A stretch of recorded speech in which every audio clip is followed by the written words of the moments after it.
Hey, podcast. I'm just chilling, playing music. Because, I've got nothing else to do. So, this is what I'm playing right now.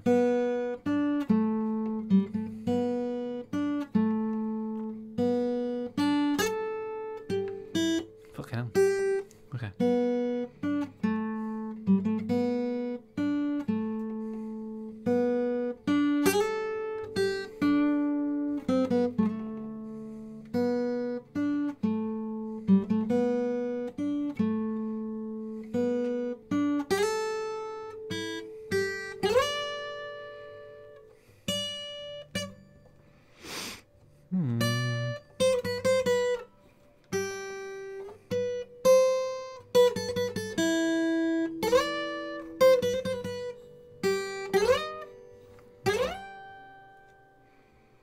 And so on.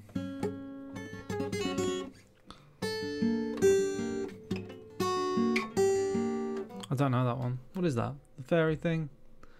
It's the fairy song. I can't play that one very well.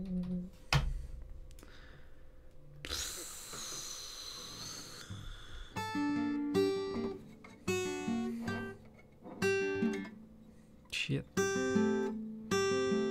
No, I can't play this one very well.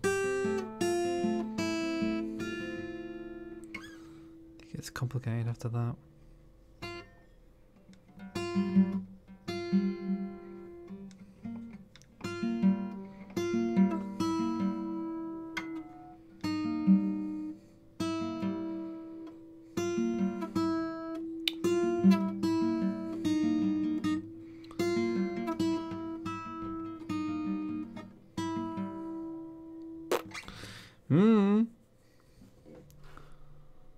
Let's do the Street Fighter theme, which I learned a bit of this week. Where is it? Street Fighter. Title screen. I haven't learned any of the other ones, but this is this one. There it goes. No, that's not it. I don't know what that is. Oh, that's the title screen. Intro theme. Okay.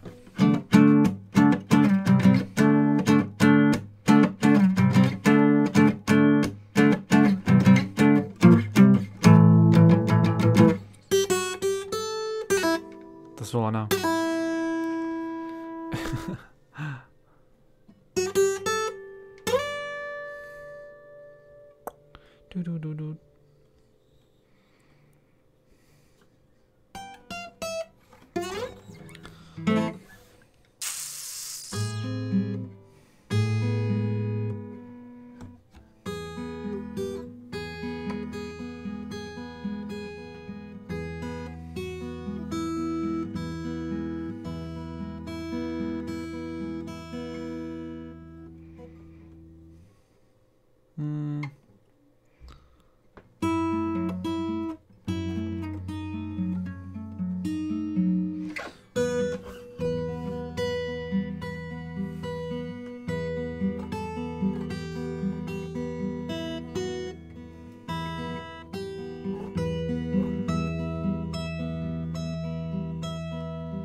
And so on.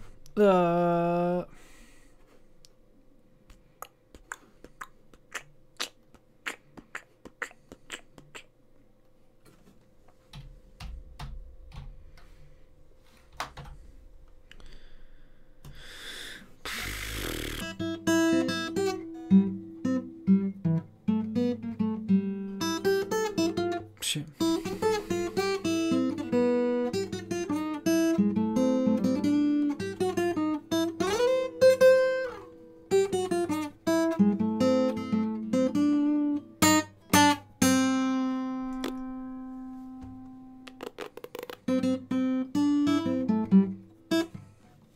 That's nice and chill to listen to, Chinny. Yeah. Yeah, it is.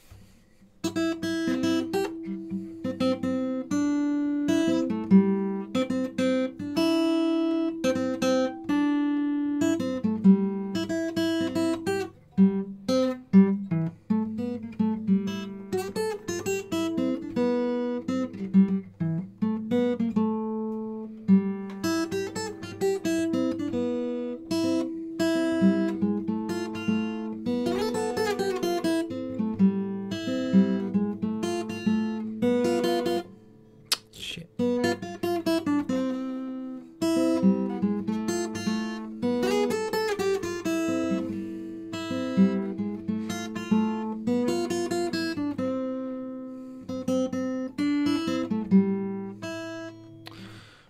You get the idea.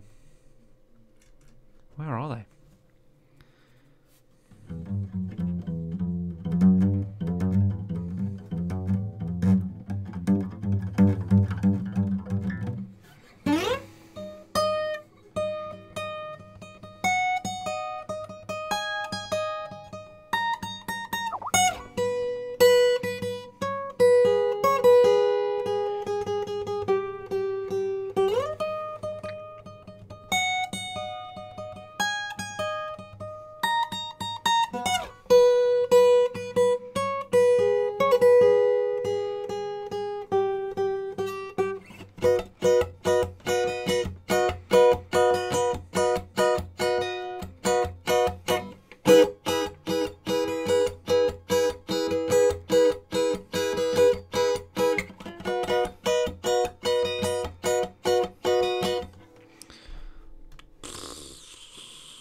Emoji.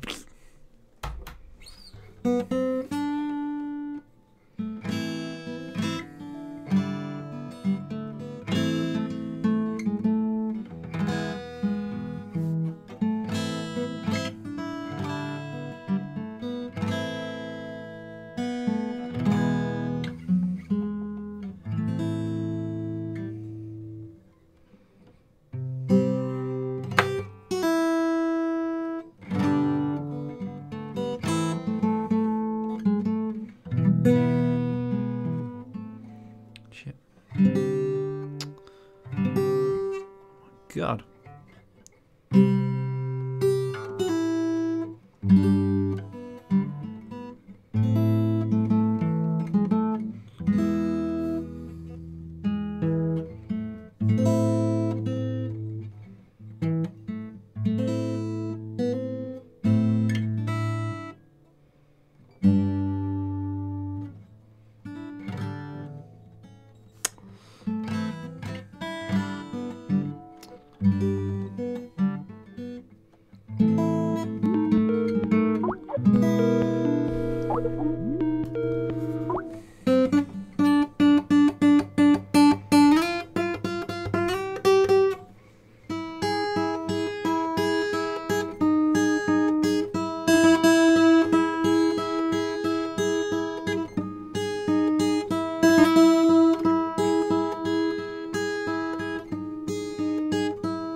Is that the only thing you can play?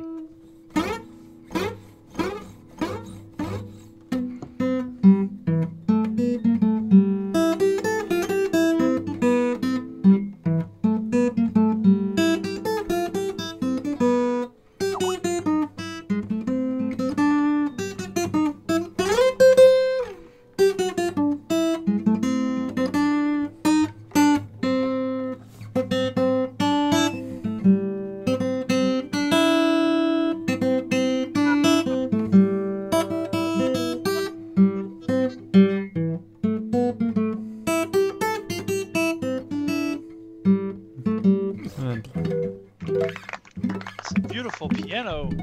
Yeah, it's beautiful.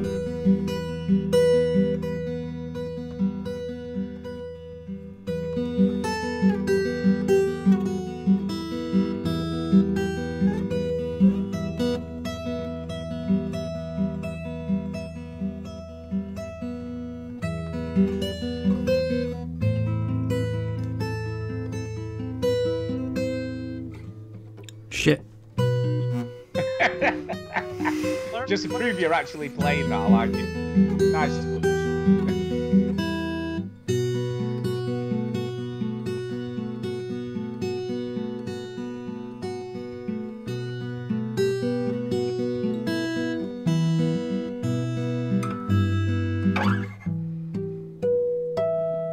Let's start the motherfucking show, bitch!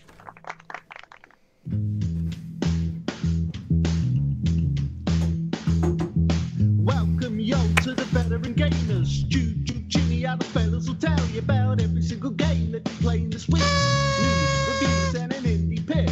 Stu story time and Chinny's game breakers. Here comes Duke with the soundbite saviors. Your lips look like Scooby on the face. It's the veteran gamers. It's the veteran gamers. It's the veteran gamers. Is today's hectic lifestyle making you tense and impatient? Shut up and get to the point! Switch that console off before you have to press repeat, yo. I like the beats and shouting. Game breaker. Hello and welcome to episode 407 of the Veteran Gamers Podcast.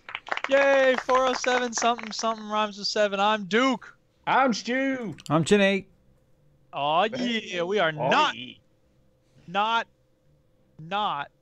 military veterans. We're veterans of the gaming lifestyle, yo. Also, we stream live on Twitch, YouTube, and Mixer, 9 PM Sunday British time, whatever that is. There you go. Hi, Is that Brit. it? Talking Are about. we done? We're done. That's it. We're done. Thanks for listening, everybody. Hey. Hey, Stu, Yes, Extra Life's coming up. it is. Oh, I thought we were done. Extra Life Sure, is coming up. Extra Life. Extra Life is Extra coming up. Life. So I just want to remind people, just in case. Coming So everybody in the VG Hub community, as far as I know, are doing it on the 4th of November, which is a Saturday. Just because I'm extra and a diva, I'm not going to be doing it on the 4th of November. I'm going to be doing it on the 11th of November, which is the following Saturday.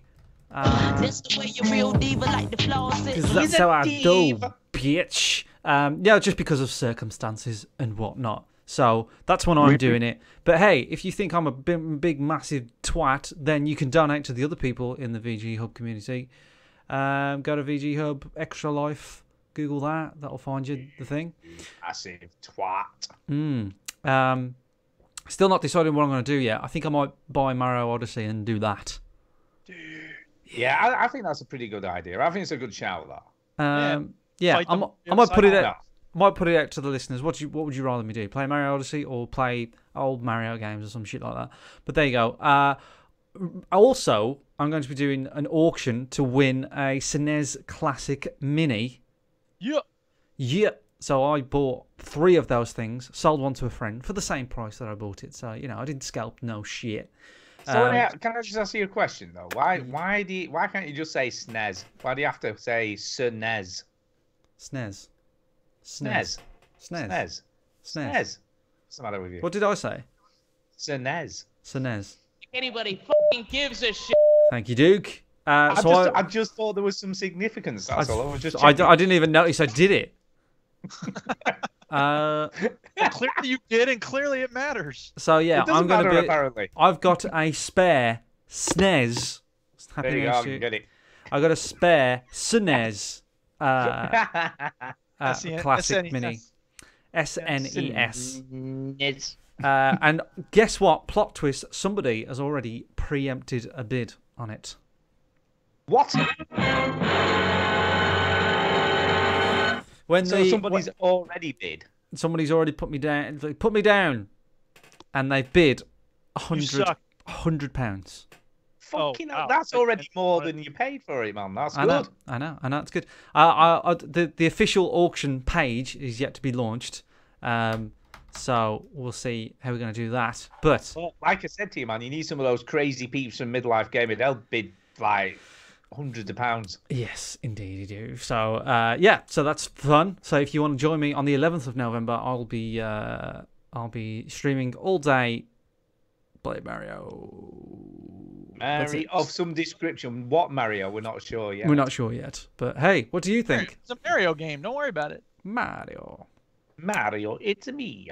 That's it. Yeah. That's So all I yeah, wanted it's to say. coming up, man. I'm off that weekend as well, as far as I can tell at the moment. You going to join me on Skype? So yeah, I might drop in. You know, I can stay up a Drop bit in. later that night. Yeah, drop in. down. You know, Yeah. things may change before then, but up to now, I'm not working. So you know. And Duke's up anyway because it's his normal time zones when you're up really late anyway, so it's all good. Yeah. Yeah. Yeah. So Good. there you go. Good. Right, is that it? Is that it? Are we done? Yeah, that's all I wanted to say at the start of the show. Are we All done? My right. favorite time. It's story time. Story time. Take it away, Stu. I haven't got anything. Oh man. Well, I got something. So I'm organizing Something. school.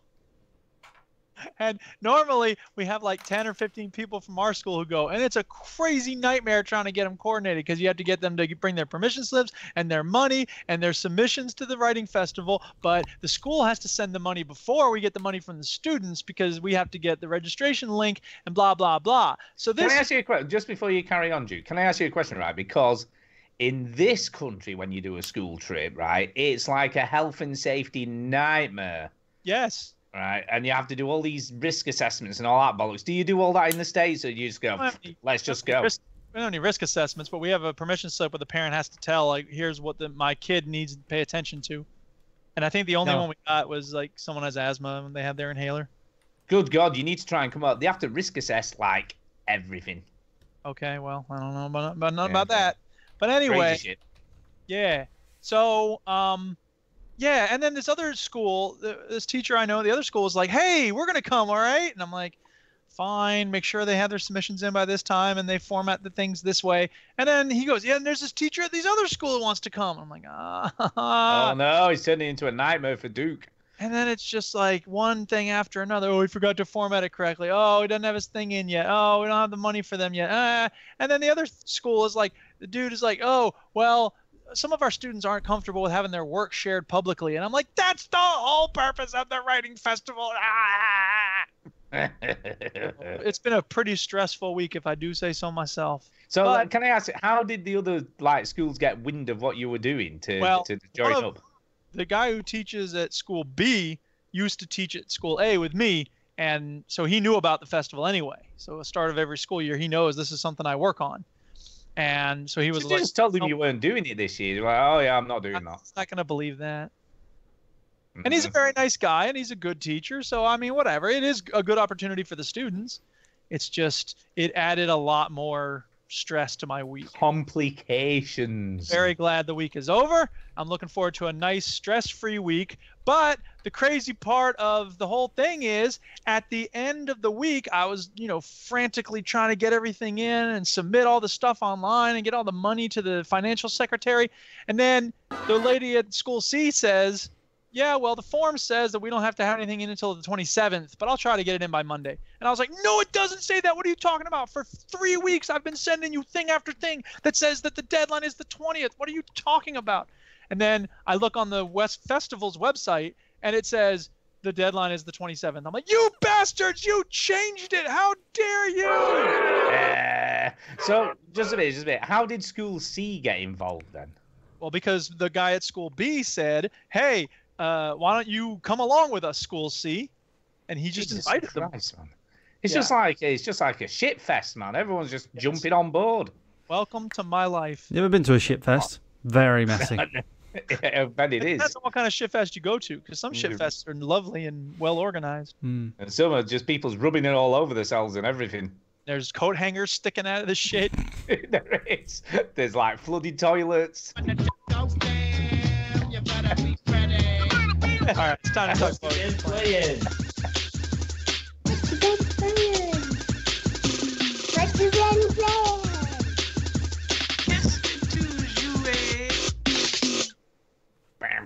I'll tell you what, Chinny has been on it this week. I have not only played games this week, I've smashed the shit out of them this You week. fucking now. Like, I was looking right at your streams for a particular game on the Twitch, And frig me, how many hours have you played of that thing already? My first. The game that Chinny's played and finished this week. I don't think he might have finished it, but he's played some hours of that thing. Yes, I've been playing South Park: The Fractured But Whole. I've been playing that. And the first session that I played of it was 5.5 hours. Oh Nice. my You god. don't ever catch the dragon, Dad. Straight. And then Tara came in and turned off the computer and Yes, you went. Get to bed. No, I said, I am your father. Put it back on. that was Chinny. Yeah, that's yeah, that was. Yeah, I was fucked by the end of that, and I still wanted to keep playing. I was like, oh my god. Holy cow. Holy cow. Safe to say, I Wow. am enjoying South Park: The Fractured But Whole. Well, just a minute. Whoa. Whoa, whoa, whoa, whoa, whoa. Hey. Whoa. Whoa. You mean we actually got something right from EGX? Is that what you're telling me? yeah. That is Holy true. cow, who knew? Yes, I'm also playing this. Ooh. Me too. Oh, we're all playing. Oh wait, I'm not. You're not. But I haven't played anywhere near that amount of time. I've Yeah, probably boy. played about 2-3 hours, I guess. Oh my god, I smashed on the first session. I know, yeah, I'm nowhere near where you are. Well, I'm give me a clue still- where you are. I'm just trying to think. I'm just trying to think what the next quest I've been given was, because I've just done the bit where I had to go and help the dude with his hamster. So I've helped him out. Yes. Was it Craig. stuck- Super what? Craig. Yeah. I don't know names. I've Don't know names. I've got like 12 hours on this game. I know all the names. I'm just taking selfies with as many people as Yeah. possible, Yeah, done that. and then they're all going, "Oh, you're not got enough followers for me to take a selfie of you yet." So, I'll tell you where I'm up to. I've just fought the sixth formers, so I've just fought them. Yeah, sixth grade. So Sixth graders. Sixth graders, whatever, sixth form, sixth grade, same thing. No, it's Anyway, not. so I've Sixth just formers I've just- are generally between 16 and 18. Sixth graders are usually about 10 to 11. Come on. Stu. Anyway, I've had a fight. I've had a fight with them. Yeah, so I've done that. And what comes after that? I'm trying to think what's the next thing that you have to do. That was a long time ago for me. Don't know. Anyway, that's where I'm up to. I'm around that sort of point. I've just had a fight with the sixth graders, so that's what I've kind of done. When you picked your colour of your race, what did you pick? Yes. As white as possible. As white as possible. A So, racist. Boo. so I don't know if you know this, Duke, but I know. I yeah, know. the blacker you are, the more difficult the game is. Which is well, that's South Park, isn't it? So yeah, Commentary.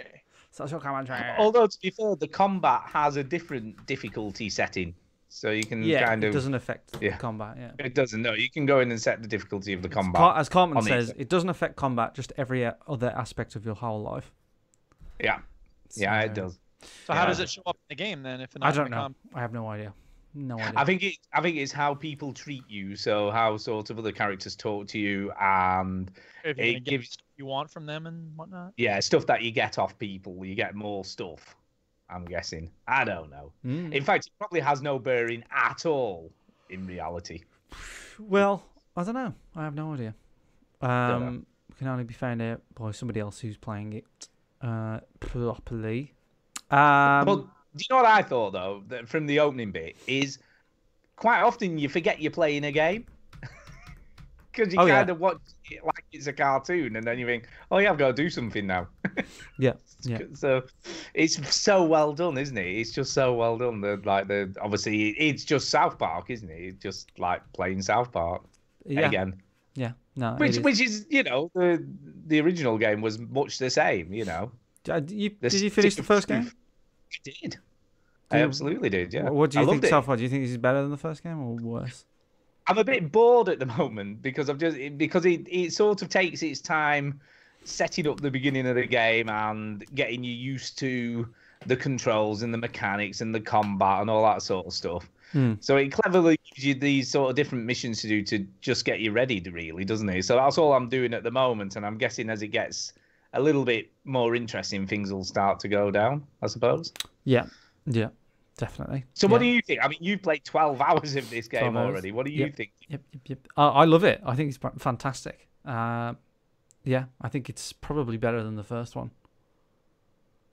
Yeah, it should be. Hopefully, it should be. Yeah, I think I'm liking it more than the first one. The only thing is, I suppose, is because when the first South Park game came out, you didn't know whether it was going to be good or not. Whereas with this one, you expect it to be good because the first one already came out. So I think the first one came with the shock of it actually being good, whereas this one doesn't have that. You sort of expect, there's a level of expectancy, which with all... Say again? The bar is high.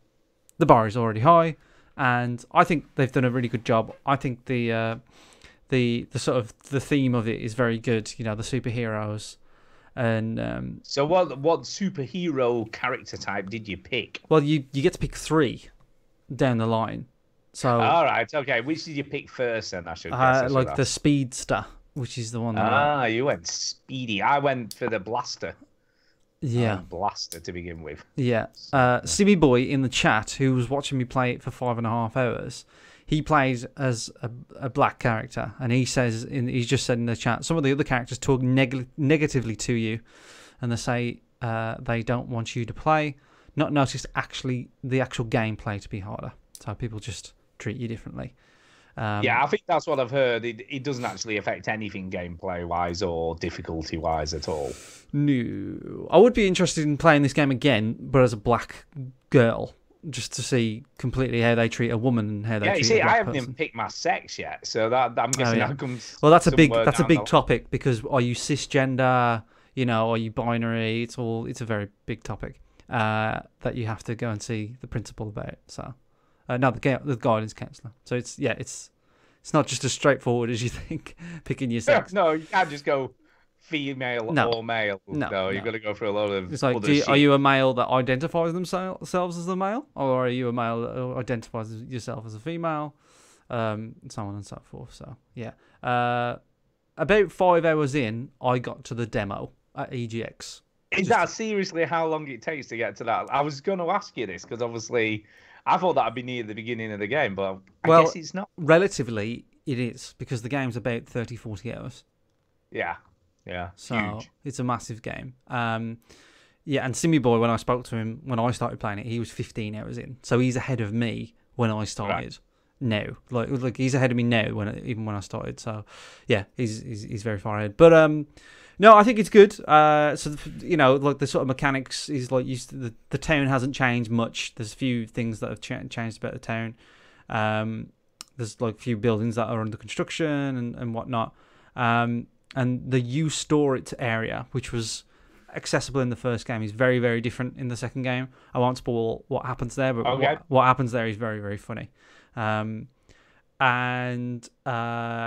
you know, like Tomb Raider or Batman, where you know you see things but you don't take them in. But what all of a sudden, you know, in Tomb Raider, where you see like wooden panels with like a white rope round it all through the game, and then halfway through, it goes, oh, you can now pull these panels off with the hook, and now you can get access. And you're like, I've been seeing those all through the game.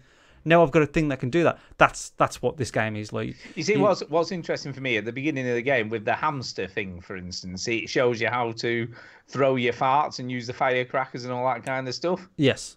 Which was integral in the demo, but obviously didn't really show you what you were doing. The bit that we had to do in the demo that we got stuck on was like absolute like easy piss easy, like, oh yeah, I know what to do, because you've played the game and understand what you're looking for and stuff. So the backstory of the game is that you're a superhero. Your name is Butthole, and your backstory is that you heard some burglars coming in, and then you caught your dad fucking your mom, and that was the terrible thing that happened to you.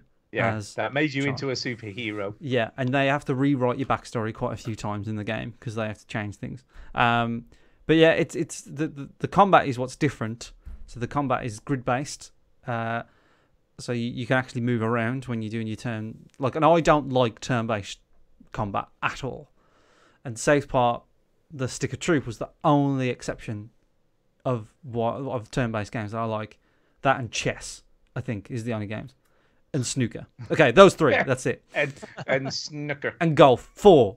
Right. So, and I've never really had much luck with like turn-based video games, But I really like the Stick of Truth, and I was a bit worried about the grid stuff, and I was like, oh my god, is this going to be like is this going to feature creep the shit out of me, and I'm just not going to be into it.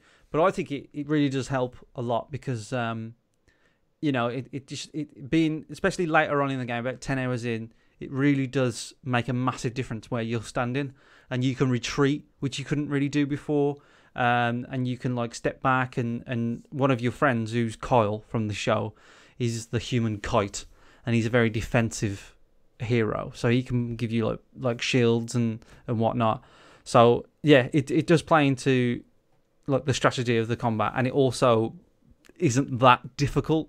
The great thing about South Park is that it's so simple and like easy to understand. Like it's really like it's like a dumb man's RPG, which is perfect for me because I'm dumb when it comes to RPGs. Yeah, I think what they said was with this game they wanted to make it a little bit deeper and more sort of for the big JRPG players who really like that more tactical stuff. But it's not that tactical though. No, I don't think it is. I quite like it. I think they've done a good job of the combat, and it does make it a little bit more interesting. The only different, like the good thing about like having a grid base is that you can retreat. It really matters like what type, because like each different move that you have goes in a different direction on the grid. So you can, at the moment, my character does a lot of range attacks, but it does one really good close attack. But then you've got characters that do stuff diagonally or up and down, and they're really useful because if you have characters that can all just do, you have to be really close, then that's no good. So it does add a lot having a grid, but at the same time, I feel like if me who doesn't really get on with, like turn-based strategy games and. Do you think though? Let me just ask you a question. Do you think you don't get on with it, or you've just got like a thing where you just think you don't get on with it because you've never really tried it that much? Maybe I know that sounded a bit confusing, but you know what I mean. No, like you haven't. Maybe I haven't opened myself up to it as much. Like I've tried it. You just don't know, man. You haven't experienced the glory and majesty of like Final Fantasy VII. I feel like the thing what it is because like there aren't many games that are to my taste, like in terms of setting, that I like. Because usually, if a game is turn-based, it's usually two things: fantasy or which you love, or Japanese, which you also love. Exactly, or both. What's it from? Or both, right? And I just think those are two things. Those are two styles that I'm just not into at all. It's not me. Whereas South Park, I'm not a massive South Park fan. I don't really watch them that much. In fact, at all really. So I don't know. Like apart from like the four main ones and a few of the extra characters, I don't know a lot of the new characters and stuff. I don't know what's going on, but you can pick it up. Do you know what I mean? Like this character that I'm fighting now is Kyle's cousin, and he's the alternative universe version of Kyle, and he's the human kite from an alternative universe, and you're not allowed to fight him because Kyle's not allowed to fight him because if they fought, they're from different universes and the whole universe would collide and all that sort of stuff. So it's pretty silly. Not much else has changed. The upgrading is probably the other sort of big difference. You upgrade your character, so you have artifacts now. I don't know if you've come across that, Stu. Not yet. Yes, I have a little bit because he gives you one just before you go and fight the sixth graders, doesn't he? He gives you I can't remember what it is now. Like a fidget spinner. But, yes, fidget spinner to give you more strength. So there's lots of things. You come across artifacts all through the game. You can craft them as well, and the crafting's really easy. You just press A. Like it's not that complicated. But like artifacts are just the way you level up. So the stronger artifacts you have, the more you level up, and anything can be an artifact. So I went into the photo shop, and there was a photo of a little boy that the man had, and that was an artifact. There's like a big purple dildo that you find in Big Gale's house. Of course you do. And that was an artifact. So anything can be an artifact, and you get more slots as the game goes on, and you can add them, and that's how you fight. Yeah, I like I say, I do like the fighting. I do like how like you say, it's simple enough for people like you and I who aren't really into the turn-based combat to get on with, all right, and presumably there's enough depth for the people who do like it to sort of find it okay as well, I guess. Yeah, no, I the way I approach it is, if you're like me, so if you don't watch South Park but you think it's funny, and you don't like turn-based games usually, then I think you'll be all right with this game. That's where I'm coming from. I can't speak for somebody who really, really likes turn-based games or really, really, really likes fantasy RPGs, whether they get the same thing. But it is a question of, do you like South Park? Because that's what you're getting. It's the same as the first game. You're getting a 30-hour episode of South Park. And what I'm amazed at is how much stuff they put into the game, because I'm obviously you just go in every single house you can go in, don't you? Yeah, you can walk in every house. Yeah. You can walk in every house. You can loot every house, basically. Go there's, through every there's drawer, there's dialogue. every room. Every house you go into, if there's a person in there, they'll say something to you. Every combination of like team member as well, they have they'll talk to each other. Yeah. And also there's you have Civil War, so your group of heroes is Coon and Friends, which is Cartman and sort of his crew, and then I forgot it's like Friendly Pals or something like that. And that's basically DC. So they're Marvel, the others are DC, and Freedom Pals. That's it, Freedom Pals, and. Some of your friends fight for the Freedom Pals, and you fight for Coon and Friends, and it's like this rivalry that you have, and you have to have civil war with them, because I think you fell out over who gets a Netflix series and who gets a movie and all that sort of stuff. Yeah, it's funny. It's really, really funny. Very clever. There's not been there are jokes that you kind of go like, wow, they can't do that. There's only been 2 moments where I've gone, fucking hell, that's nuts what they're making you do. The other one, there was one happened recently actually, where something happened and I just like, oh my god, how do they get away with this shit? So maybe 3. There's been 3 moments where I'm like, how do they get away with it? How do they? They can't juggle. How did this get past the censors? But you've got to remember, Matt and Trey, their philosophy is everything can be joked about. If you leave something out, say again, do. And it should be that's the purpose of their satires, to just rip everything. Yeah, if they avoid something, then they go against what they're about. So you've got to expect it, and it's that awkward humor of is that appropriate to say? That's what South Park is. Yeah, and there's plenty of it. There's a few I won't give them away, but I'll just say the church is one of them. Okay. So I won't go into what happens. I can only begin to imagine. What was the other one? Oh yeah, the police as well. The police is the other one that's just so wrong what they make you do. So is it because obviously in the demo we've talked about this, so this isn't a spoiler because we've talked about this a lot on the on the show's media, etc., where you have to lap dance a bloke as a kid. Yes.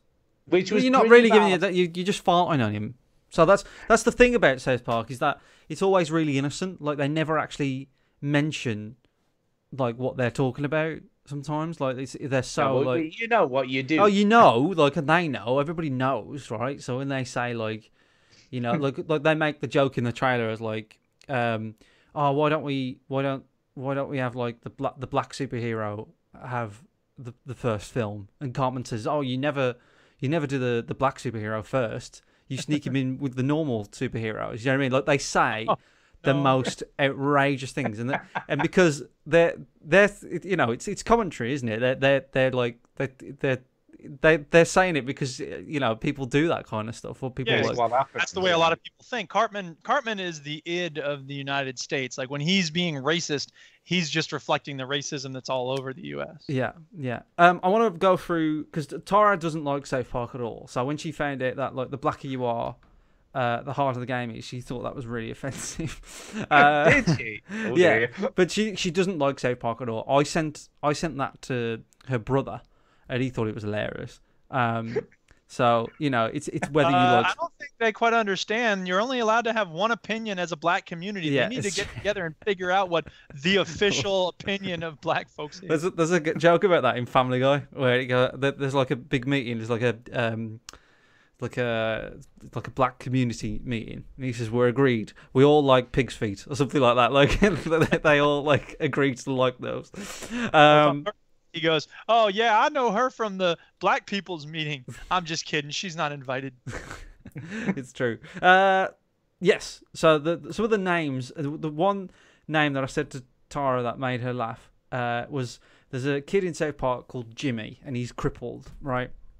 That's right. Yeah, stutters a lot. He stutters a lot, and his name made me laugh out loud for reals. His name in the game is Fast Pass. That's right. Yeah. I thought that was very, very funny. You go talk to Wendy for me. What? Just go talk to her and be poetic.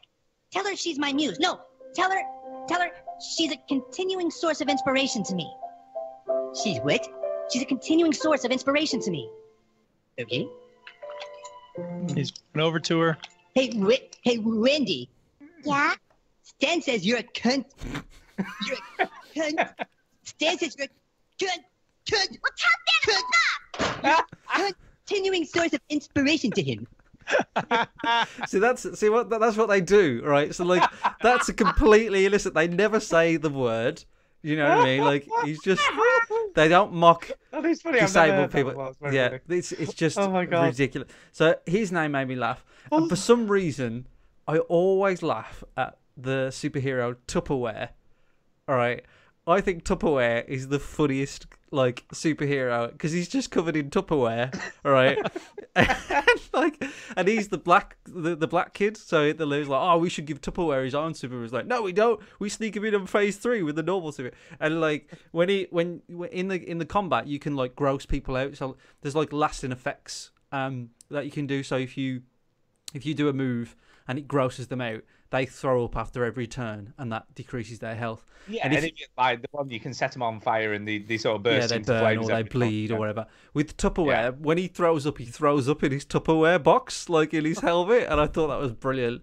And there's just loads of littles of attention to detail. You know, like there's just even the sign on the bus stop that I'm looking at now.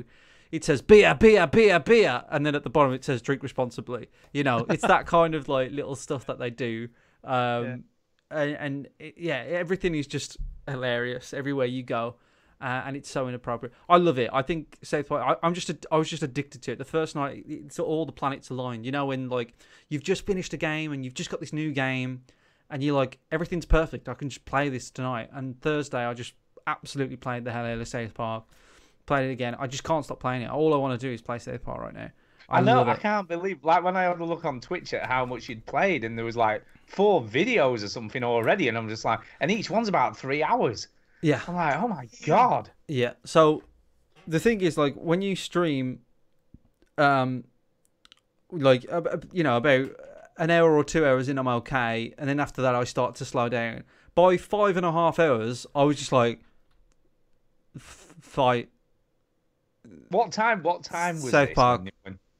3 o'clock in the morning? No, I started about 7, so it would have been about like all right, so not that terrible. But... Well, I couldn't even say words by the end of it. I was like, Ever catch the dragon, Dad? Yeah, it was.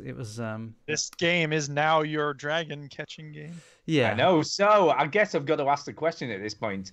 You know, this is going to be figuring into your Game of the Year contenders, then, has it? Well, I haven't played that many games, to be honest, this year, like new games. And I suppose the other thing that I really like is that because I haven't played that many new games, like I wanted to play this one because I just wanted to play something that was relevant, that was like new, because I just haven't really done that this year. Apart from PUBG, I haven't really played anything that's like new. And at launch. Yeah, like well. Just because me and Chris, we go in halves on the games because we share the console stuff. So I'm buying one game, and I think I bought this, and then he's buying Wolfenstein. All right, okay. So like we sort of balance it out. So when I buy one, he buys one, so on, and we just check that we're both interested in it. So yeah, I just downloaded it, and I was like, yeah, I bought it for us, and then I was like, there it is, it's there. I can just play it. Yeah, so I absolutely love it. I think it's great. And for people that want to know how far I am, I've done how can I say it? I'm just past the you store it bit, so that's where I am. Right, okay. That's where I The am. people who are playing it, I guess. At the Yes, same time. you store it, which is where you see. I think it's Butters, and you do that whole thing. Yep, that's where I am. Yeah, I think for me is when you consider how bad most of the writing is in video games, it's nice to have a game that has really good writing. Yeah, not only like is it funny, but like the story's like really like I wouldn't say I don't know if it's interesting, but it goes somewhere. Do you know what I mean? Like the kids are trying to find out where like this missing cat is because they get $100 reward, but the missing cat is like an actual like bigger plot than it is. So like there's it's like the first game where I can't remember what they're doing now, but like they were doing something very innocent, but they stumble across something that's affecting the whole town, which I'm guessing a lot of South Park episodes go. But I don't know. It's not only funny, but it's well written. It's well paced. Like all the jokes keep coming, and the different types of jokes as well. It's just a really well paced game. Like I never really get bored playing it. I love it. I absolutely love it. But it will factor into my game of the year. I'm going to have a tough choice whether this is better than Cuphead or not. And then you got PUBG, of course. Well, PUBG's at the moment the top. Yeah. So that's the pinnacle. That's the bar. At the Yeah, moment. like you know, Okay. because like South Park is like it's South Park. I knew what was coming, but it's still great. But like PUBG just came out of nowhere. Do you know what I mean? This time last year, if we'd have said like, oh, like there's a game like the Hunger Games coming out, we'd just gone on whatever. Who cares about that? Yeah, no, it's good. It's good. South Park's good. Are you happy with it? Yeah, yes. Like I said, I'd have liked to have played a bit more. Unfortunately, I pre-ordered my copy from GameSeek, and for some reason they're meant to come on launch day, and it came on Friday, so I got it about 3 days after launch. So I know, so I wasn't happy, but it's here now. But I would have liked to have played a bit more of it, really. But then I got distracted with another game, so that's the reason I haven't sort of played as much as I would have liked. Let's go crazy, swap it up. Let's talk about that game. Oh yeah. And then we'll come back to me. Madness. Okay, let's do that. The other game that sort of took precedence is Life is Strange Before the Storm. Don't lie. Let's go crazy. I get it. Life is Strange Before the Storm episode 2 arrived. So I thought it was funny because I was off on Saturday and I was like, oh, so I get up early in the morning. I was like, which shall I play? Shall I play more South Park or shall I play a bit of Life is Strange? So I thought, fuck it, let's play some Life is Strange. I've sort of downloaded it, got it going.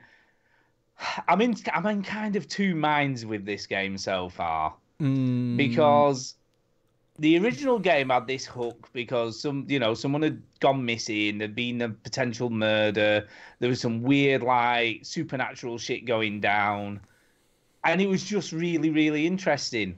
And whereas this game's kind of more normal, it's kind of more just like teenage angst.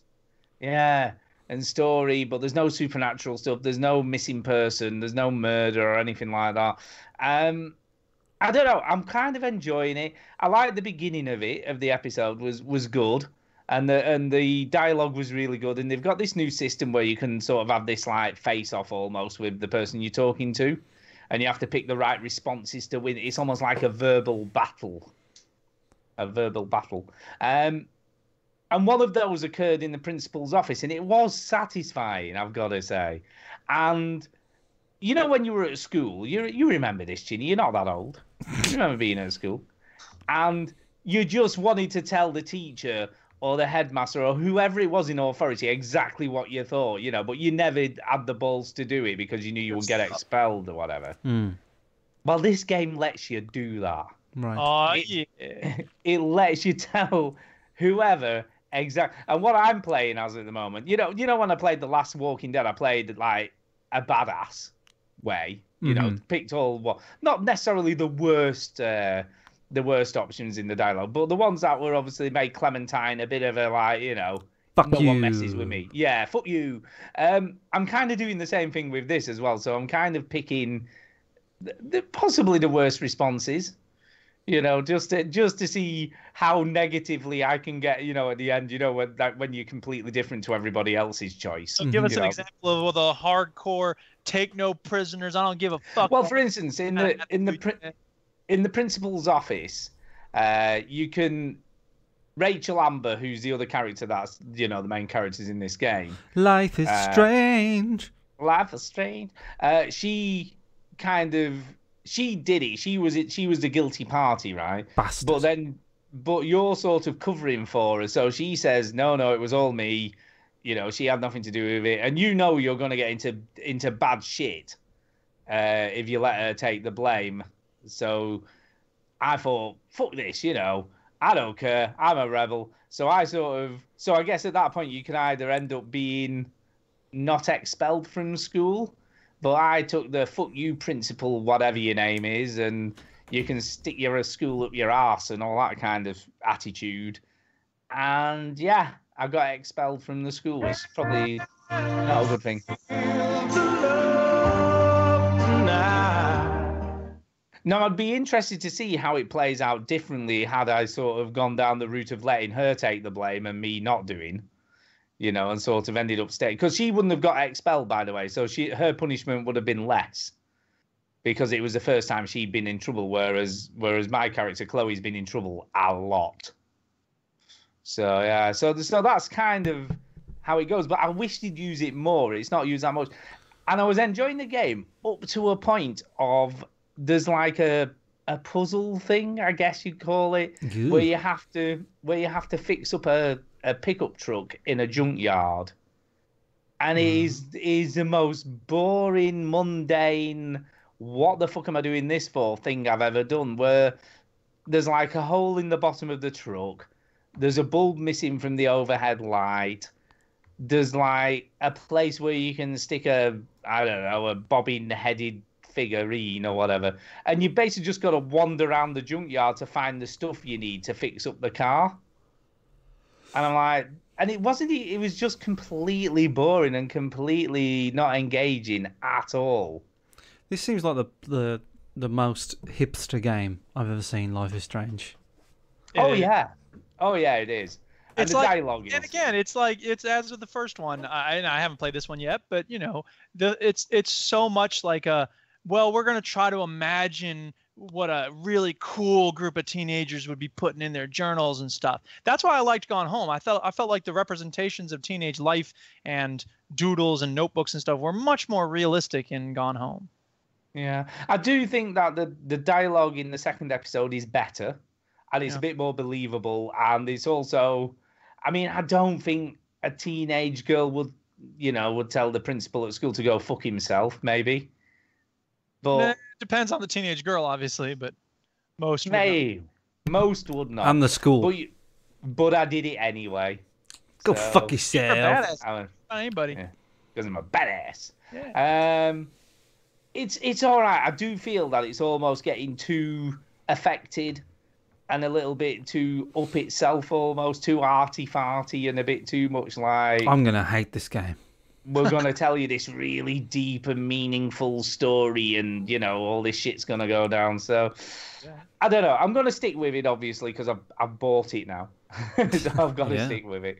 But I think I'm about probably 2/3 through the episode before Kay came down and went, right, we've got stuff to do, and I had to turn it off. But, yeah, I am enjoying it, but there are parts of it that really frustrate me. You know, because I like all the dialogue stuff and I like all the interesting stuff that started at the beginning of the episode, but then this freaking bit for like 15 minutes when I'm wandering around this junkyard with no indication of where anything is or what you've got to find. Shoo. Yeah, annoying. Life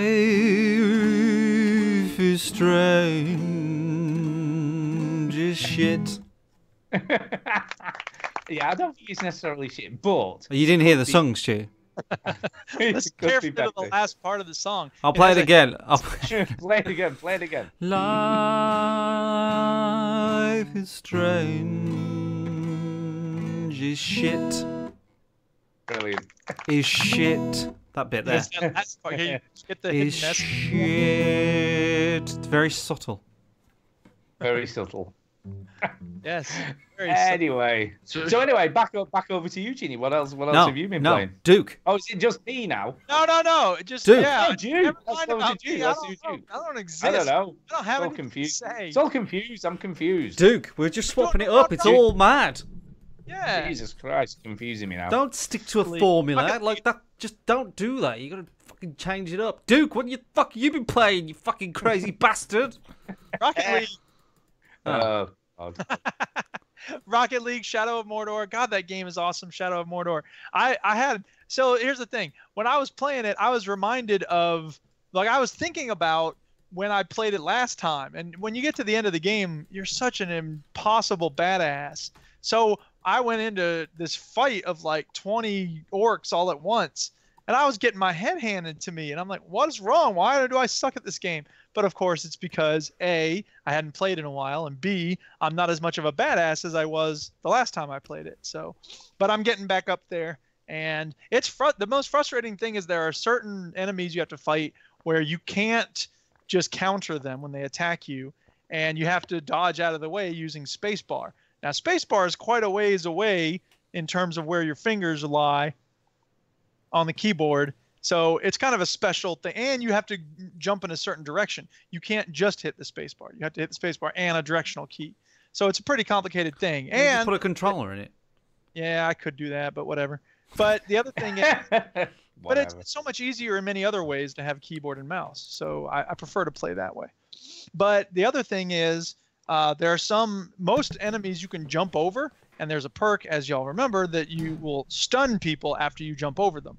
Well, when you're going up against a war chief, most of them can't be jumped over. So you try to jump over as like a natural instinct, and they catch you and they throw you back. And I'm like, damn it, that's right, I can't.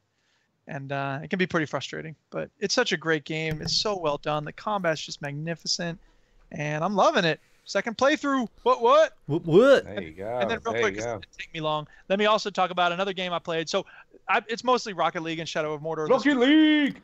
You know what? Oh, and by the way, I lost my platinum status in case anyone was wondering about that. How long did that last then? Easy come, easy go. I got 3 wins. So, but the hard part is when you get 3 wins at platinum level, for the rest of the season, it'll show you the progress you've made at that level every time you go searching for a game. So whenever I go look for a game, it's like, remember when you got 3 wins at platinum and then you lost one? You suck. You idiot. I wish you could hide that. That's pretty frustrating. But anyway, yeah. So I decided, you know what? I want to have something to talk about instead of just Rocket League every week. So I went and got some demos on Steam, and I played them. Oh. Yeah. So the first one I'm going to talk about is Ruby Hunter. Ruby Hunter is the name of the game. And this is a pretty interesting... Can I guess what you do? Can I guess what you do on this game? What? Go ahead. Do you either hunt Ruby the gemstones, hunt some rubies, or do you hunt a lady called Ruby? No, it's Ruby the gemstones. What have I told you about trying to be funny? And I was just asking a question. Piece of shit. Oh my god! It looks like it. It looks... Why would you get this demo in particular? Was it just there? Well, it's just there, and this is one of the better looking demos of what's on Steam. There are some shit. Wow, what the hell? Seriously, what is that? It's like someone got a Spectrum. Everybody calm and went, hey, people like retro. Let's do this shit game that looks like a Spectrum game. Everybody calm down. The important thing to what realize... the fuck is that? I'm looking at this. What is it? It's shit. What? Go on, Duke. What? Jesus Christ. I thought it might be an interesting use of weak graphics with an interesting idea behind it, but it's not. It's weak graphics with a dumb idea behind it. It's Sokoban. If anybody ever played Sokoban, that's basically what you're doing. Is that you're running around, moving rocks, digging through dirt and you have to do it in a certain way in order to get the jewels and whatnot. It's weak. Like it's the kind of game that should be on a website for somebody who's, for people who are just developing games. The fact that they had the nerve to put this on Steam is pretty rich. It looks terrible. Yeah. I mean, like, truly terrible. It just looks like a Flash game. It is. That's exactly what it is, yeah. Jesus Christ, terrible. Anyway, have you played anything else that was good? Chinny, over to you. Okay, we're swapping it up. We're just swapping it up this week. Swapping it back up. It's like hot. I reckon we should do this every week. It's like hot potato. You just throw it and like you go. You're not gonna. Most people are like, "Oh, it's Duke Tug, and I'm gonna go take a shit." Yeah. Well, now they don't know when to go. They're like, "Oh shit, I was gonna take a shit because Chinny's talking. He's wank, but now I can't." I've played and I finished Hellboy. Yay! Yeah. Achievement unlocked. It's been a while since I finished that game, so I forgot what I think about it. Well, the face on you had the achievement unlocked thing for the G4TE. That says it all. No, that was the other game that I've been playing. But sorry. Yeah. Can you imagine what that might be? Yes. So I finished Hellboy. I went back like last week. That's it. That's what I was going to talk about. So last week, Stu informed me that I should be going to the shop to upgrade to the shop. my health and stuff. And I was like, oh, fucking hell, I haven't done that once. And in the game like upgrades your health I think it's every 500 coins or something like that. Yeah, it is something like that, yeah. And I had 2,000 of the fuckers. So I went back to the shop and I went, yo. Like Super Iron Man, I destroy everything. So I went, hey.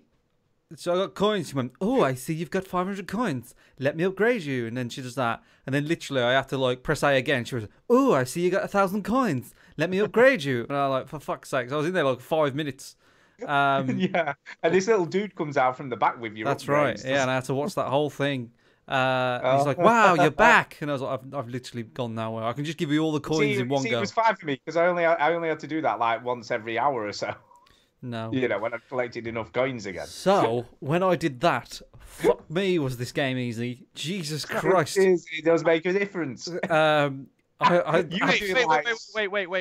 You can double jump in Rocket League? Yeah. Yeah, so, it was a little bit like that. I went, so like, what I will say is the last level's pretty interesting. Like, my sort of view on this last week was like, the setting's not really my thing. And I still stand by that. Like, I'm not really into this fantasy L nonsense. But Hellboy is a game that's been made very, very well. It's been made with a lot of love. And it's a very beautiful looking game. So I do appreciate it. And it's absolutely like nowhere near a bad game. I'd say it's better than your average game, to be fair to it. It just didn't like. It wasn't. The way you were going on about it, Stu, I think you expected me to really, really like it because I like sort of 16-bit era stuff. I thought you'd like it even if you weren't into the story, which I loved it for the story, you know, and sort of. The story's okay. The story's all right. What goes down, you know, some shit goes down, man, at the end, especially at the end. Yeah, the ending's weird, and I liked where it went. It wasn't too complicated. It was basically like, oh, there's 3 relics, and if you get the relics, you can fuck shit up. That's pretty much the story of Hellboy, and. Yeah. There's like a bit of a plot twist at the end and blah blah blah blah. Yeah, and I felt like the combat still wasn't the best, but yeah, it's fine. And I was really expecting a big fight on the last boss, and I pissed it because I think I was just used to not having that much health, so. Yeah. When I had all that health, it became very, very easy. Well, what's interesting about the last boss is that I struggled to begin with, but then once I realised the systems and how you utilised each part of your armory or weaponry, should I say? Oh right, yeah. Because it didn't click at first what I was supposed to do. Yeah, there's an audio cue, that's why, and you can tell when you're hitting it. But I've been playing a lot of Cuphead, so looking for patterns in boss battles. Piece for you. He's not really like Hellboy's like easy street compared to Cuphead. But no, I enjoyed Hellboy. I thought it was really good. I think if you do like 16-bit era games, I'm not sure if he's played this, but Chris MJW from the Boss Wave, I think would enjoy it. It's good. It's a quality game. You know what I mean? It's a quality game. It is a quality game. It's just the setting. That's all. It's not for me. It's just not you. It's not you, man. So that's me. Stu, you're up next. Oh, I'm up. Whoa. See, it catches you off guard. You don't know what to think. I know. You caught me off guard. Yes. What else have I played? Well, I'll tell you what I didn't play, but tried to. This was kind of an interesting story. But Millie was sort of going, I want to play something in co-op. What can we play? Let's play a game. And I was like, I know what we can play. Best co-op game ever. And she's a bit older now. She can handle a bit of zombies, you know, with blood squirting out of them and guns and shit. So I was like, do you know what we should play? We should play Left 4 Dead, right? Because here's me thinking, I'm sure I remember on the 360 version, you could play in split screen with 2 controllers. So surely on the PC version, that'll be the same, won't it? Because, you know, why wouldn't it be? I'm guessing by your tone of voice. Isn't. No.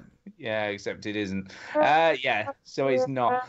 But I thought I'll Google it because people will have figured out how to do this shit on the PC, surely.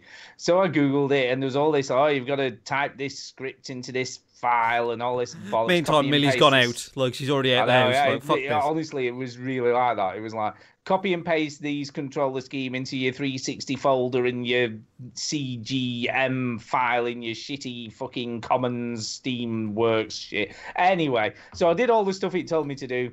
And he still didn't. Sorry. Properly. So. Well, you cut out there. Yeah, did I? Yeah, you didn't miss. You didn't miss out because basically what I was saying was I did everything that it told me online and it still didn't work. All right, that's unfortunate. So we didn't get to play Left 4 Dead at all, which is a bit disappointing. Because I'd have been interested to see how she reacted to it. So you have no co-op games to play with your daughter?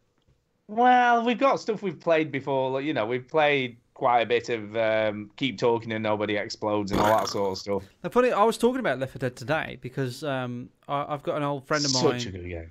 I haven't seen my friend for about 6 months, and the time before that, I haven't seen him because he works away and stuff. But basically, he's my snooker friend Ben. And Snooker friend Ben. In 2008, when Left 4 Dead came out, I bought this game for him. Brilliant. And do a search for Couch Co-op Steam, and you'll find there's a list that was curated by Couch Gaming, local multiplayer. It's got a whole bunch of games. You can pick something off of there. I'll have a look. Thank you, Jude. That will be interesting. But Left 4 Dead was a great game. Fantastic. Do you know, we had so many great nights playing that game. We should play it again. We should. Well, I've downloaded it again because I'll just have to fanny around to sort out the control scheme so it works normally again. We should get us 3 playing it. Yeah. We should. I fucking love that game. You know, we had so many great gaming nights playing that. Yeah, I know. Everyone from the 035s, you remember those days? Yeah, and everyone played. Yeah. And we had enough people to do some people were the zombies, some people were the humans. Yeah. Great. Oh, you can't beat if you didn't get very far or whatever, like you still could be the tank and just fuck people up. My friend who I was playing with, he was stopping at his mom's house because he lived in Leeds, but he was down in London at his mom's house, and his nan was there, and I was playing this game with him online, and his nan is this old Jamaican woman. And she's, I heard her in the background going, "Me not like this game. It just shoot." And that literally is the game. That's the game. You just shoot a lot. Yeah. So that's what. That's most games, Grandma. Sorry. Yeah, I'm sorry. She shoots. I remember the. Sorry, go on. I said she should watch Life is Strange or something. Yeah. The one multiplayer game I always remember was you were playing Duke. And there was a few of us, and I was a hunter, and it was the bit where you're coming out of the back of the train, out of the train carriage, and we literally decimated everybody within about 2 minutes of you leaving the safe house. We didn't get anywhere in there because people weren't helping each other out. It was just brilliant. Got hit by the hunter, and everyone's standing around inside. Yeah. And like you kept. Usually, someone hunter jumps, they're dead in a matter of seconds, but the team wasn't working together. It's the great thing about Left 4 Dead is like you literally have to stick together. And what was brilliant because we were all on the same microphones and headsets, so everyone could hear everybody, and all you could hear was you go, "Oh, get him over!" You used to be like that, didn't you? When someone jumped on you, like, "Oh, who got me!" The thing that I don't get about Left 4 Dead is, I mean, obviously some games have tried to replicate certain parts of the formula in terms of like Evolve or whatever, but I'm surprised more games haven't found a way to do this kind of co-op where like you have to work together. It is. In 10 years' time, at least we can all play Evolve. Yeah, exactly. But I mean, a lot of games have tried to, it's class based. It's, there's a benefit to having a healer, and I guess Overwatch has it to some extent because you need a healer in that game. But it's not the same sort of thing where you have to spend time with other people. You know what I mean? yeah. I mean, what I always remember playing I very rarely play Overwatch with other people. I'm always playing it alone. Yeah. Was the tension. You really did. When you were playing multiplayer, it was a lot of tension. Oh, yeah. Oh, yeah. So good. Such a great game. So I feel anyway, like a good tactic in Left 4 Dead, if you're the humans, is keep moving and stick together. Oh yeah. If you just keep moving, you just run as fast as you can. Like you'll get through a lot quicker, obviously, but like the enemy, like when you play multiplayer, just won't be able to keep up with you as quick, or just won't be able to get ready as easy. And that always worked really well. But you've got to convince everybody to do it, and then you always get one that chickens and goes, "No, I gotta stay here," But it's funny. Just like the real zombie apocalypse. Yeah. Just like it. All right, Duke, you're next. Yeah, we'll have to play that again at some time. We will. Yeah. So Nona is another demo that I played, and when I was downloading this, I thought, oh, that art looks so cute. It's very interesting. And then, but it said, oh, this game is not available in your language. And I was like, I don't care about that because it's how much do you really rely on the language anyway? So you're a little box and you move around, trying to get free. And the opening credits are in English. And like, there's a Steam page in English. So I'm like, this isn't going to matter. I'll download it. But a lot of the game is, first of all, talking to other characters, and it's all in Japanese. So excellent. And the controls are like Qbert style. You're on a north, south, east, west grid that's diagonal. Yeah. So it's like A goes left, but it's like R to go forward. Ugh. So it took forever to figure out which keys did what. And I played it for like 2 minutes, and I was like, no, I'm done with it. Shit. 2 minutes. Yep.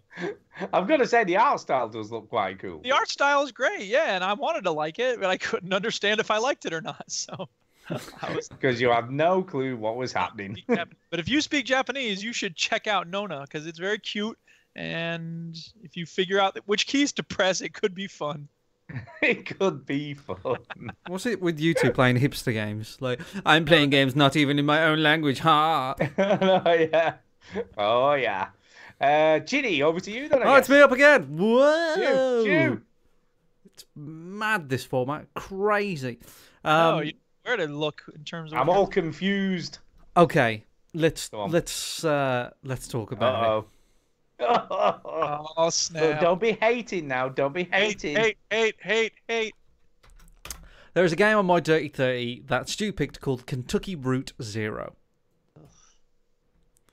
I really, really, really try to keep an open mind. Because the thing is, when you play a game that's been recommended by somebody, I don't know if I can speak about for anybody else, but say if Duke recommended me a film, all the way through that film, I'm going, Duke probably liked this bit, and Duke liked that bit, and da-da-da. And you're thinking about the person that recommended it all the time. So Stu likes his artsy-fartsy games. He likes the games that go nowhere.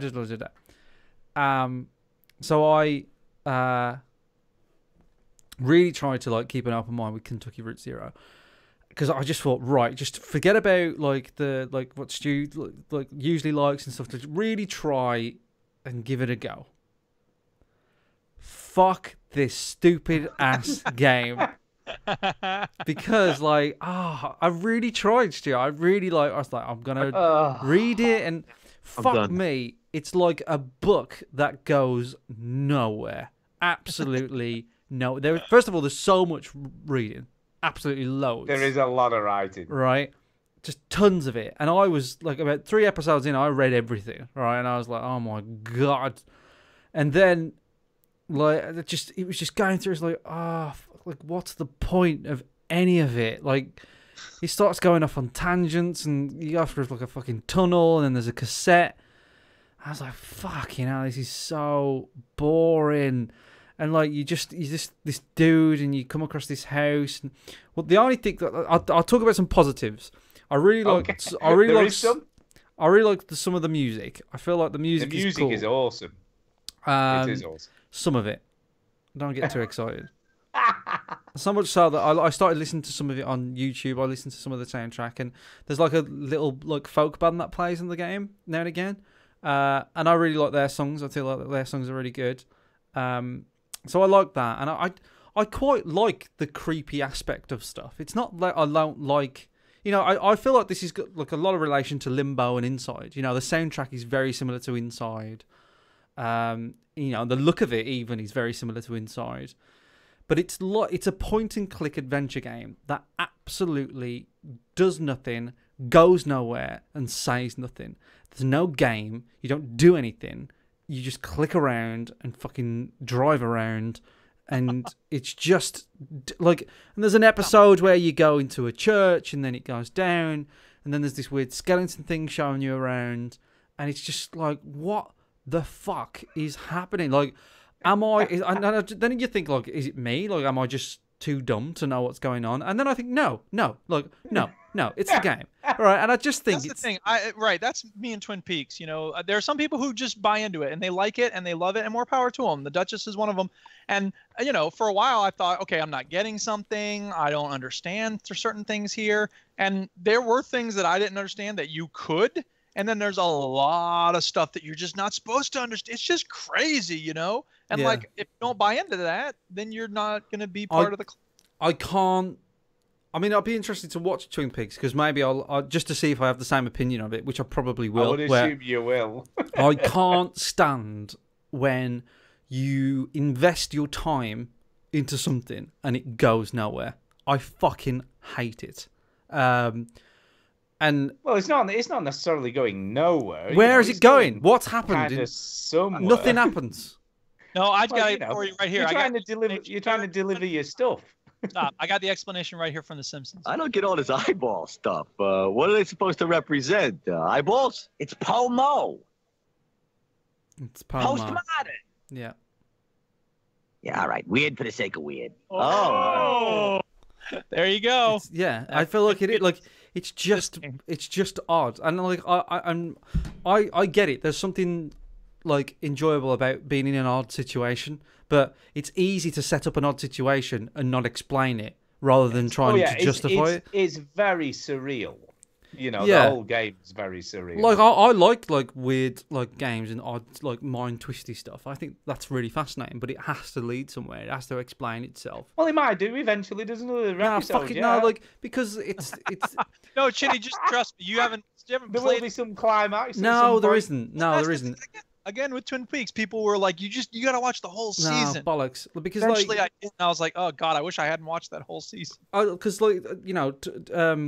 Jason Gallagher tweeted me and says, "Oh yeah, wait till you play episode 5." I'm like, "Fuck, no way!" Like, because you're joking. Episode 5 isn't even out. My problem with Kentucky Route Zero is I really like the game and I like the weirdness and I like all that kind of stuff. I'm into it, but right, imagine all that weirdness. But 2 years between each episode, so you've got to try and remember what weirdness happened in the last episode. I played these one after the other That's what I mean, back to back. So at least you've got some continuity. And I still didn't but know. Does it really make any difference with a game like this? I mean, I couldn't remember if the chicken leg was on the man's face or on his neck. It was just. And the other thing that I liked was some of the composition was really well done, like the way the scenes are laid out, and especially like the first one where. You go to that house. Do you remember that, Stu? You go to this house, and the camera doesn't do anything else. You go to repair the TV. Whatever, who cares? But like the camera doesn't do anything else other than zoom in and zoom back out, and that's really clever composition. And there's a bit where it goes through the house and it changes the art assets. You can tell that like it swaps them out and stuff. So what it's doing in terms of like the scenes and how it's laid out is interesting. I don't know about you, but Stu, I had to plug the controller in after a while because. Oh, I've always used a controller with it. Yeah, I don't know why. Like maybe it's like a thing that I've got where like it was just hurting my hand to play on the mouse. Like I don't know why. Which I never usually get with PUBG or whatever, but it was just like hurting my hand. So I was like, I plugged in the controller, just see if it worked, and it did. So I was happy about that. But no, it just doesn't go anywhere. It's like Monkey Island, but there's no plot, no puzzles, and everything's dark. Oh yeah, there's no real puzzles. It is a little bit dark. The guys who made it, apparently, it's a lot of their inspiration came from the way that Kentucky's being run by the mayor at the moment or something, and he's a bit of an idiot, from what I can gather. Governor. Yeah, governor. So Duke probably knows more about that. You go to an office, and the third floor is bears. Do you remember this? I do.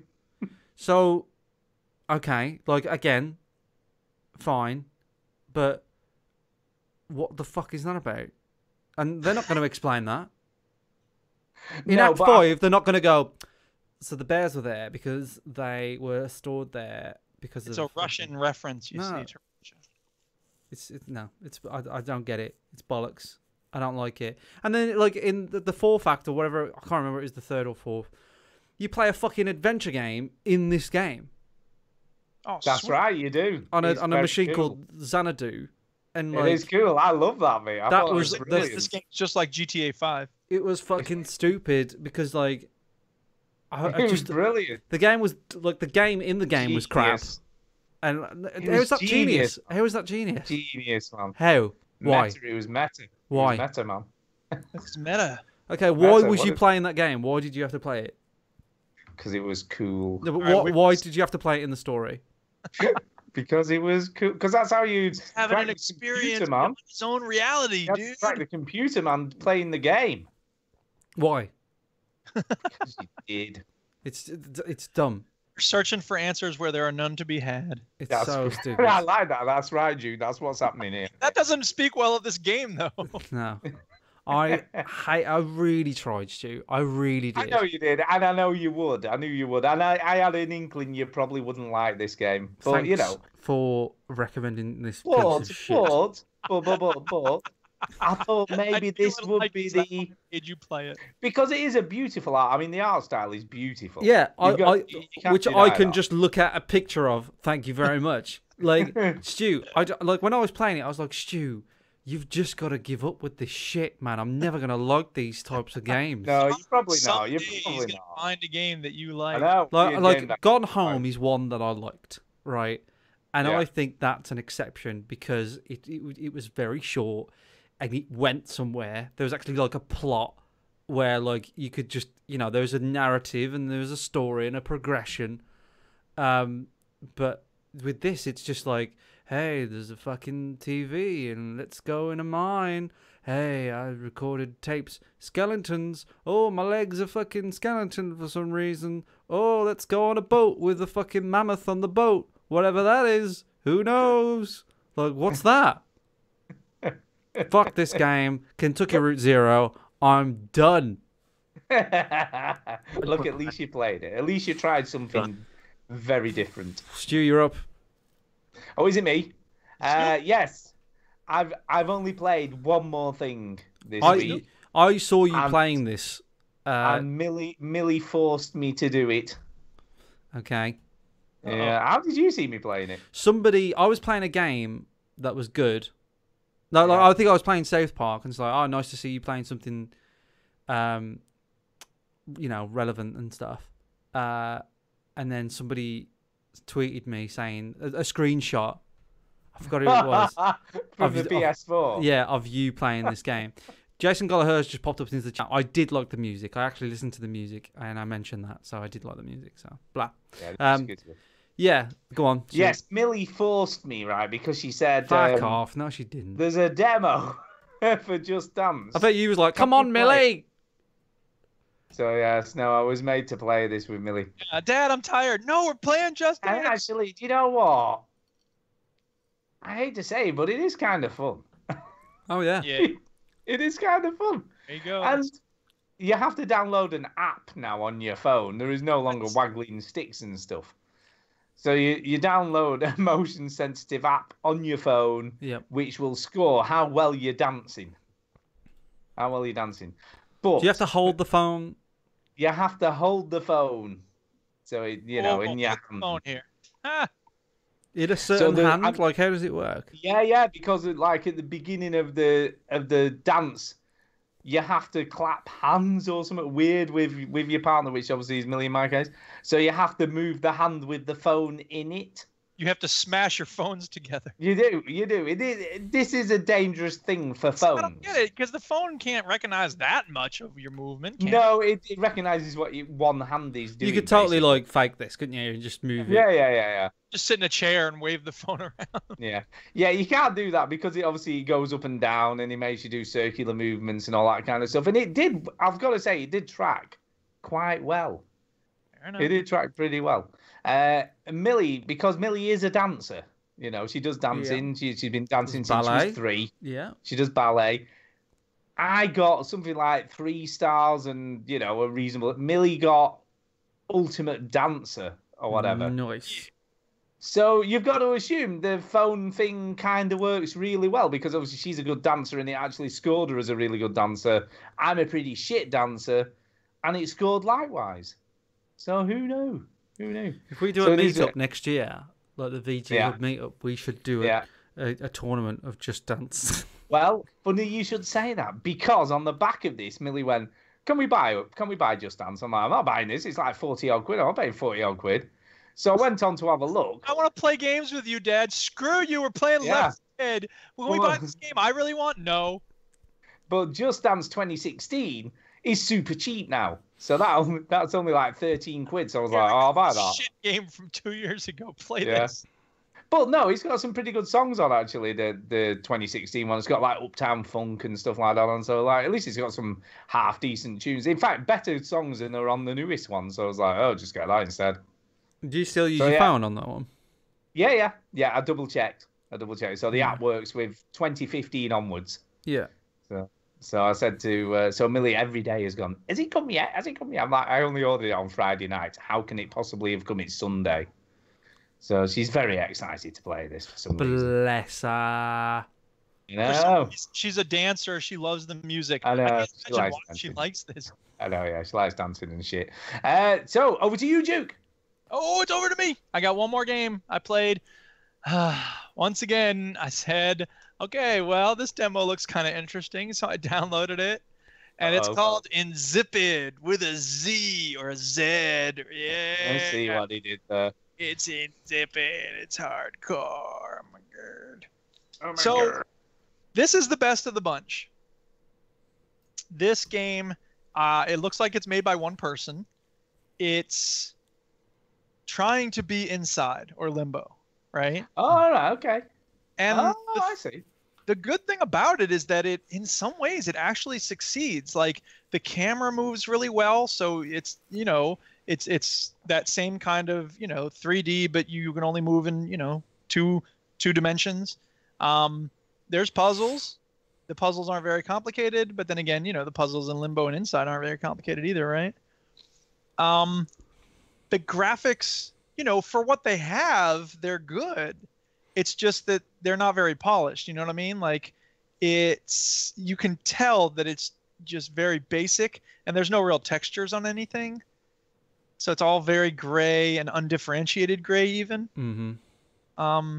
And like I said, what they have works well. I kind of want to buy it when it comes out.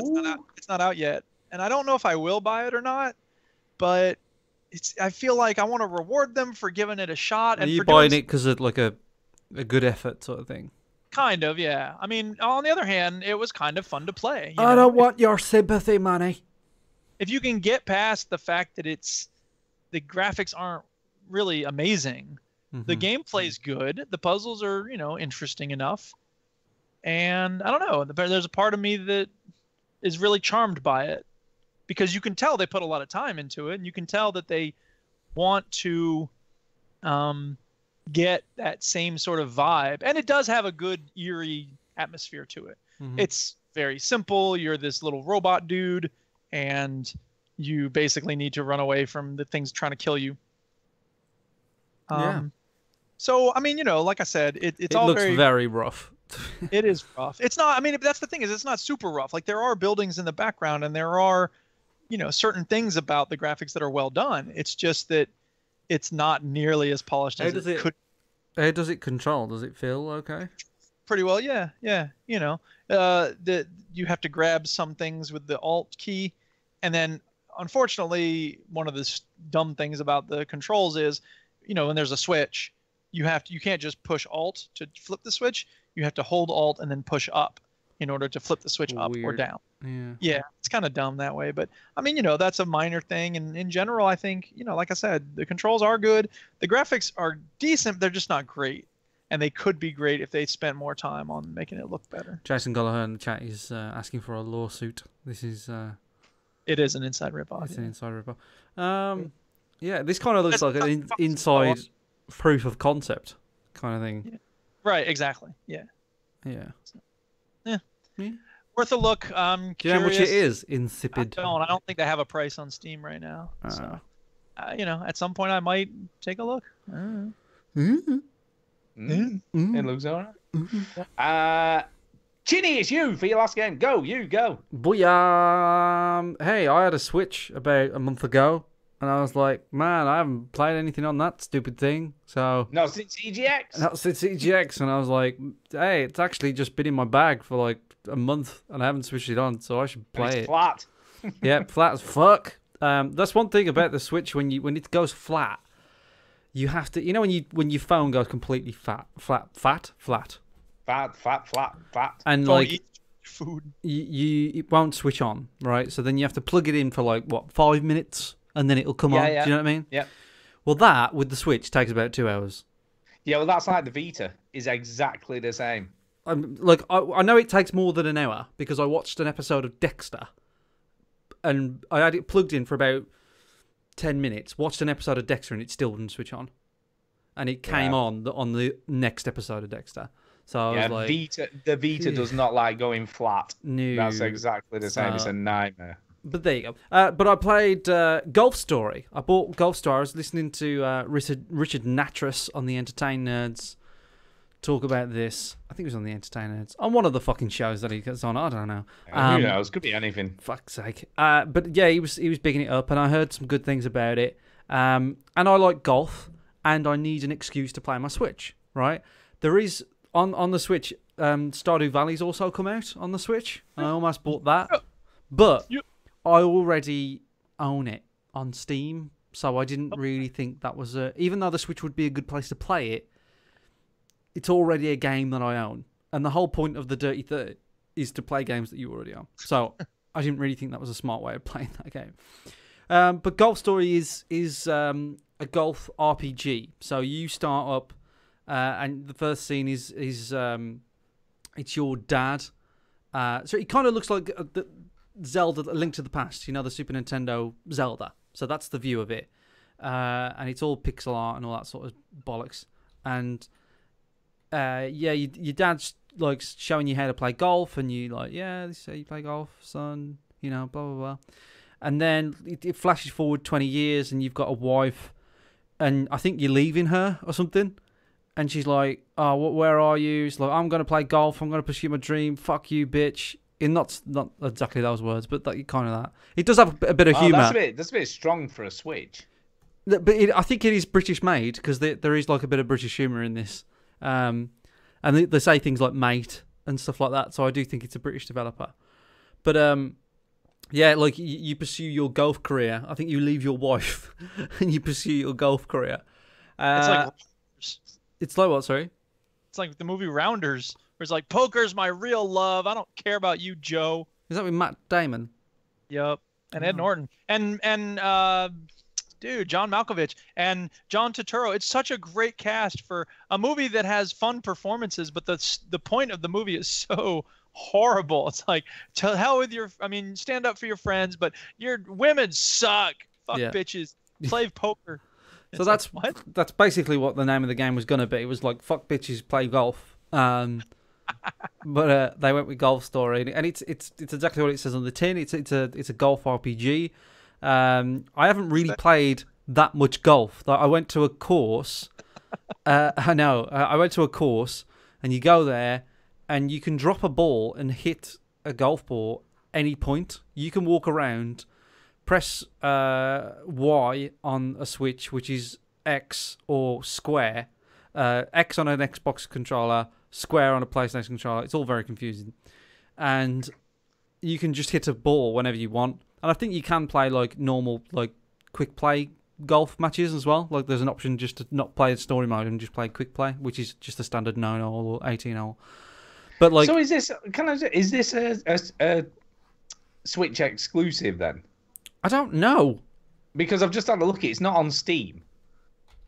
I think this might be a Switch exclusive. It's a good game because like you play it and you go to this thing and you say, I want to play in this tournament, whatever. He's like, no, you need lessons. So you come across this coach and he's like, nah, you got to fucking earn some money, bitch. So then you go around the course and like, you know, this guy's like, oh, I fucking hate, I can't get this fucking ball out of this sand.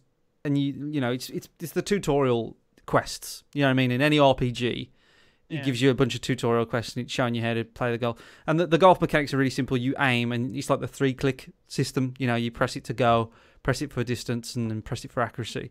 It's really, really simple. But there's like little story beats in it. You know, there's the ducks watch you play golf. So the better you play golf, the more ducks there are, which is really funny. You can hit people with the golf ball if you want. That's funny. It's very, very cute. And I like it. I don't know. I don't really like these kind of like RPGs, but because it's golf and it's got just this stupid little humor in it, and it doesn't take itself very seriously, I can see myself playing this. I've only played it for like half an hour. I played it. I played it in bed, and Tara wanted to watch me play it, so I played it for about 10 minutes, and she fell asleep instantly. And she went, "That's a really good way for me to fall asleep." No, she thought it was like, but she falls asleep really quickly. So, and then I played it for half an hour and went to bed. So I think this is going to be my bedtime game. So I'm gonna try and start playing the Switch a bit more at bedtime. And it was really good. It was really good. The good thing about having a missus that like sleeps really heavily is like I didn't even put my headphones in. She just doesn't matter to her. She just falls asleep. So it's funny. But that's Golf Story. Not a lot played of it.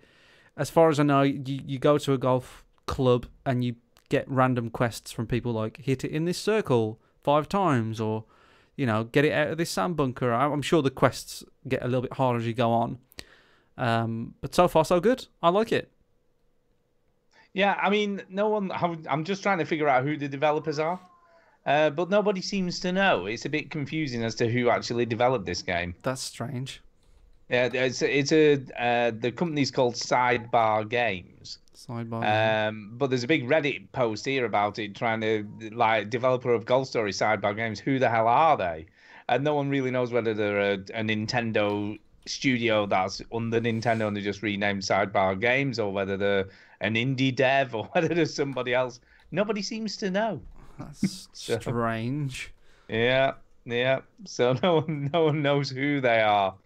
So it's all a bit mysterious. They've not developed any other game. It is a game that's come out of nowhere, I think. Nobody knew it was coming, and it's like second on the charts, on the Nintendo charts, so it's doing really, really well. Yeah. Metacritic, it's got 81. It's got a really good score, a lot of really good critic reviews. Yeah. So, but nobody knows who they are. No, they've got a Twitter account. Yeah, but apparently it's very young. So they've not been around for very long. No, it's probably their first game, probably a small indie developer. They probably don't have... Well, people are saying they're not sure whether it is an indie developer or whether it's just almost like a pseudonym.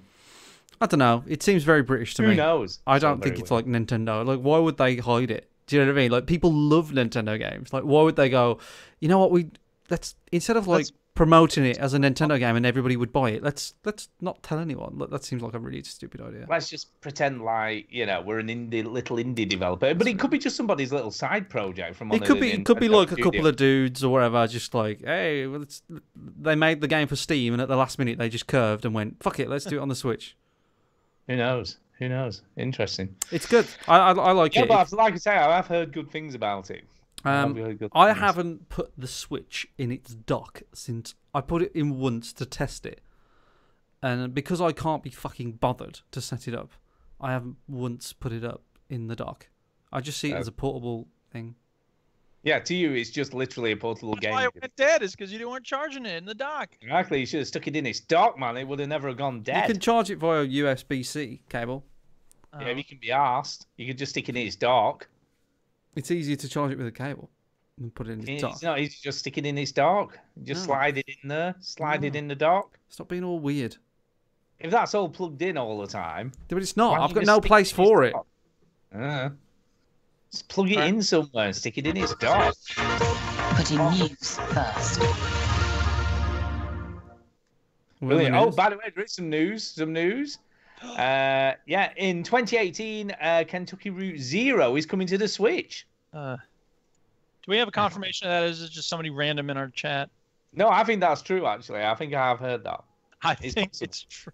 Welcome to the BBC World Service. We think this is true. No, I can't even see that being true because they haven't even got time to finish the game, let alone put it on another platform. Who knows? Once they're done, what does it matter? You just put it on whatever platform you want. Who cares? I don't give a Anyway, fuck. What's in the news, Chinny? What's in the news? This is the episode where we swap shit up. So, Stu, Oh, you do it. Oh, snap. Oh, let's do the news again. Plus, I can't be bothered to swap tabs. You can't be asked, can you? Yes.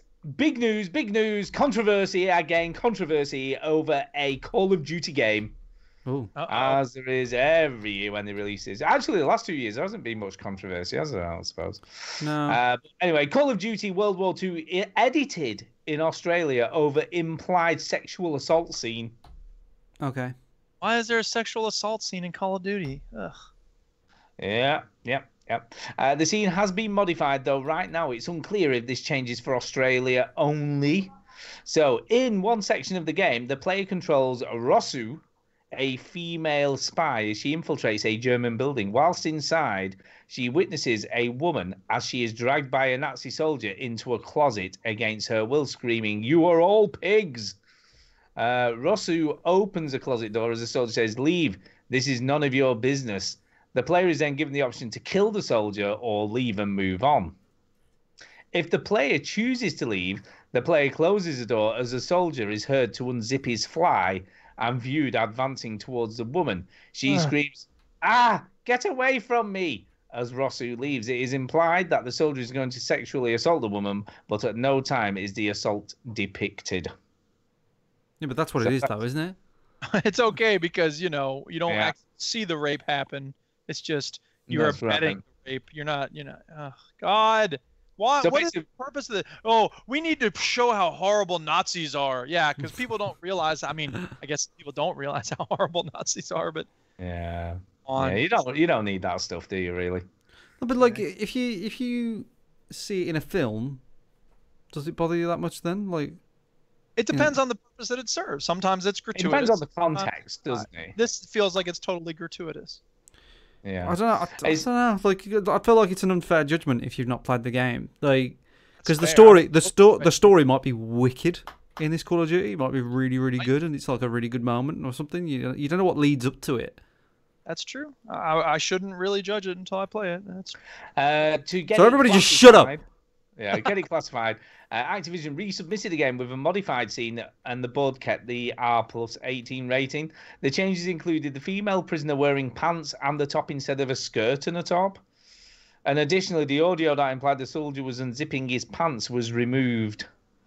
It's not clear right now if this modification is for the Australian version only, or it will apply to all versions of the game sold elsewhere in the world.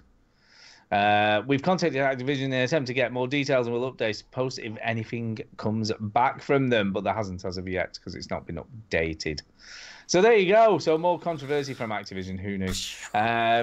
You do a news story. Why don't you do one? Oh my God, I wasn't prepared for this. I'm grading papers, but I'm ready because I'm willing to jump up as soon as it needs to. These are all. How do you? All right, Star Wars Battlefront 2's pay-to-win complaints are hard to dodge, says the developer. This comes to us from GameSpot. Loot crates are a thing now. I know y'all know this, but Star Wars Battlefront 2's open beta ended last week. I didn't know there was an open beta. Damn it! Why didn't anybody tell me these things? Yeah, I played it. Why didn't you tell me you played it? Did you talk about it? I don't think I did actually. No, I don't think you did. Yeah, I only played the space battle thing. I played the space battle bit of it. It gave players a chance to try out the game's new weapons, maps, and heroes. However, much of the discussion surrounding the game focused on its microtransactions, loot crates, and star cards. Now, I don't know how the star cards work here, but they had cards in the last game in terms of your perks. But I want to know, and I haven't heard anything about it, maybe you can tell me. The thing that bugged me about Battlefront the last time was when you played the conquest mode, you had to capture the enemy control points in order. Whereas in Battlefront, you can always, or in Battlefield games, you can go to any one you want, which makes it good because you can sneak around and maybe capture a control point. Suddenly your friends, the people on your team stream in from that point, and you can destabilize the whole game. Whereas if you have to do it rush style, the enemy always knows where you're coming from. And it's like, ugh. So I'd like to know about that. Anybody knows if they've changed it, let me know. Yeah, I don't know, because I only played the space battle thing, which was just like defend your spaceships, and then vice versa. So that's all you do. Battlefield 2 will give away things like maps and character DLC for free, but it will use a loot box style system for unlocking various upgrades, leaving some fans accusing the system of being paid to win. In an interview with GameSpot, EA said people's fears are understandable, at the same time calling the accusations hard to dodge. Offering his take on people's concerns, Chris Matthews, not the Chris Matthews from Hardball, but art director at EA Motive, the team behind Battlefront 2's campaign, said, right now there have been games that exploit players, and there have been games that have done it in better ways. He continued, DICE has taken great care to make sure that star cards and the way they work give you more options in battle. Terms like pay to win and stuff like that are hard to dodge, but the guys are doing a really incredible job of trying to balance that system, whatever that means. Yeah, I mean, what's weird about that, because if they didn't have those crates in there in the first place, they wouldn't have to be balancing anything, would they? Exactly. What I mean, he's not even explaining if it's a win or not. I understand why people say it, but I'm not going to say whether they're right or not, which probably means they're right. The response is not annoying because we love the fans. We're gamers, and we're trying to make something that's super compelling that everybody's going to enjoy. But, it's understandable. DICE is listening to players' feedback. One of the campaign's writers said, this is why we have betas, blah, blah, blah. A lot of dumb questions. I think the problem is, it's like everything, isn't it? We had like a season pass. Then we had like maps, map packs that you had to buy. And then other people couldn't play with you if they didn't have the right map pack. So that made you want to buy the map pack. And then it went on to microtransactions. And every game had freaking microtransactions in it. And now it's like every game has to have loot crates. You know what I mean? It's just, I remember when they just make a game and you bought it. That was it. Exactly. Make a game and don't try to milk us for more money after you've made the game, because that's basically what all these things are for. That's what every game is like these days, except Stardew. Yeah. You had that. And I think things are going to change, because I do think that players are starting to speak their minds and sort of speaking with their wallets and going, do you know what? No. There's a minority of people who will kvetch and whine and whinge, but the question is, do people buy the shit? And the answer is yes. So it's not going to change, because people can complain all they want, but as long as they're 5% of the gaming population and then 20% meanwhile are buying all this stuff, the game developers, there's no contest. Yeah. Just do a bunch of PR and go in and be like, well, we understand that's hard to dodge. We hear you. And then not change anything. And then it's like, okay. It is what it is. Sorry, not sorry. Yeah, exactly. Yeah, sorry, not sorry. So it is what it is. It is what it is, and how it is kind of up. Yeah, so anyway, Chinny, what have you got? Have you got something? PUBG.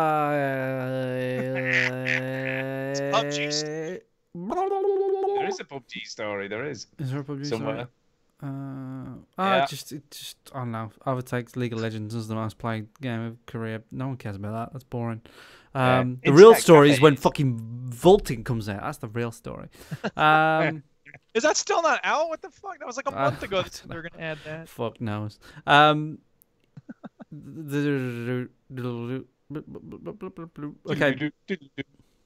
Big Nintendo Switch update. It's massive. See, have you had this then? Have you got this update? Because I didn't notice it, but it did it. Firmware update 4.0.0, catchy name, was released today for the Nintendo Switch.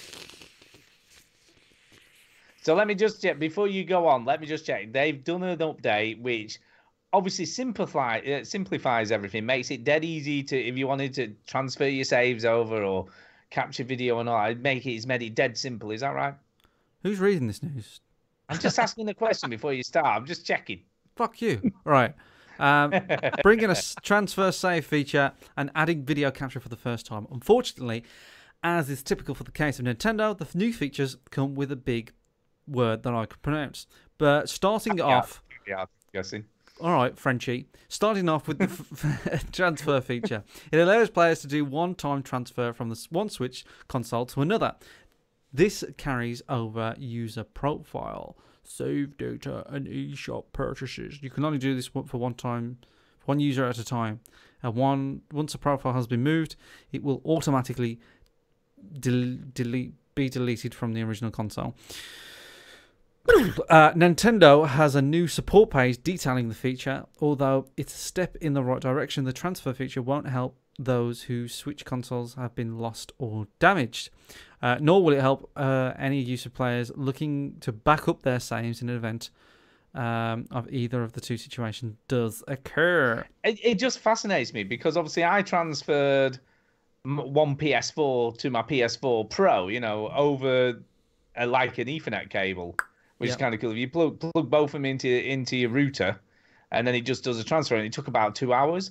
But it left all the original shit on my original PS4, so it didn't just delete it because it had moved it. It just did a copy of it. Mm-hmm. Do you know what I mean? So I still had access. And as we know, you can just stick your saves onto a bloody USB stick with a PS4 or an Xbox. Mm-hmm. Just bang them on there. Why are they so closed? Why is everything so Nintendo difficult? Evil. Oh, beautiful, fantastic, evil bastards.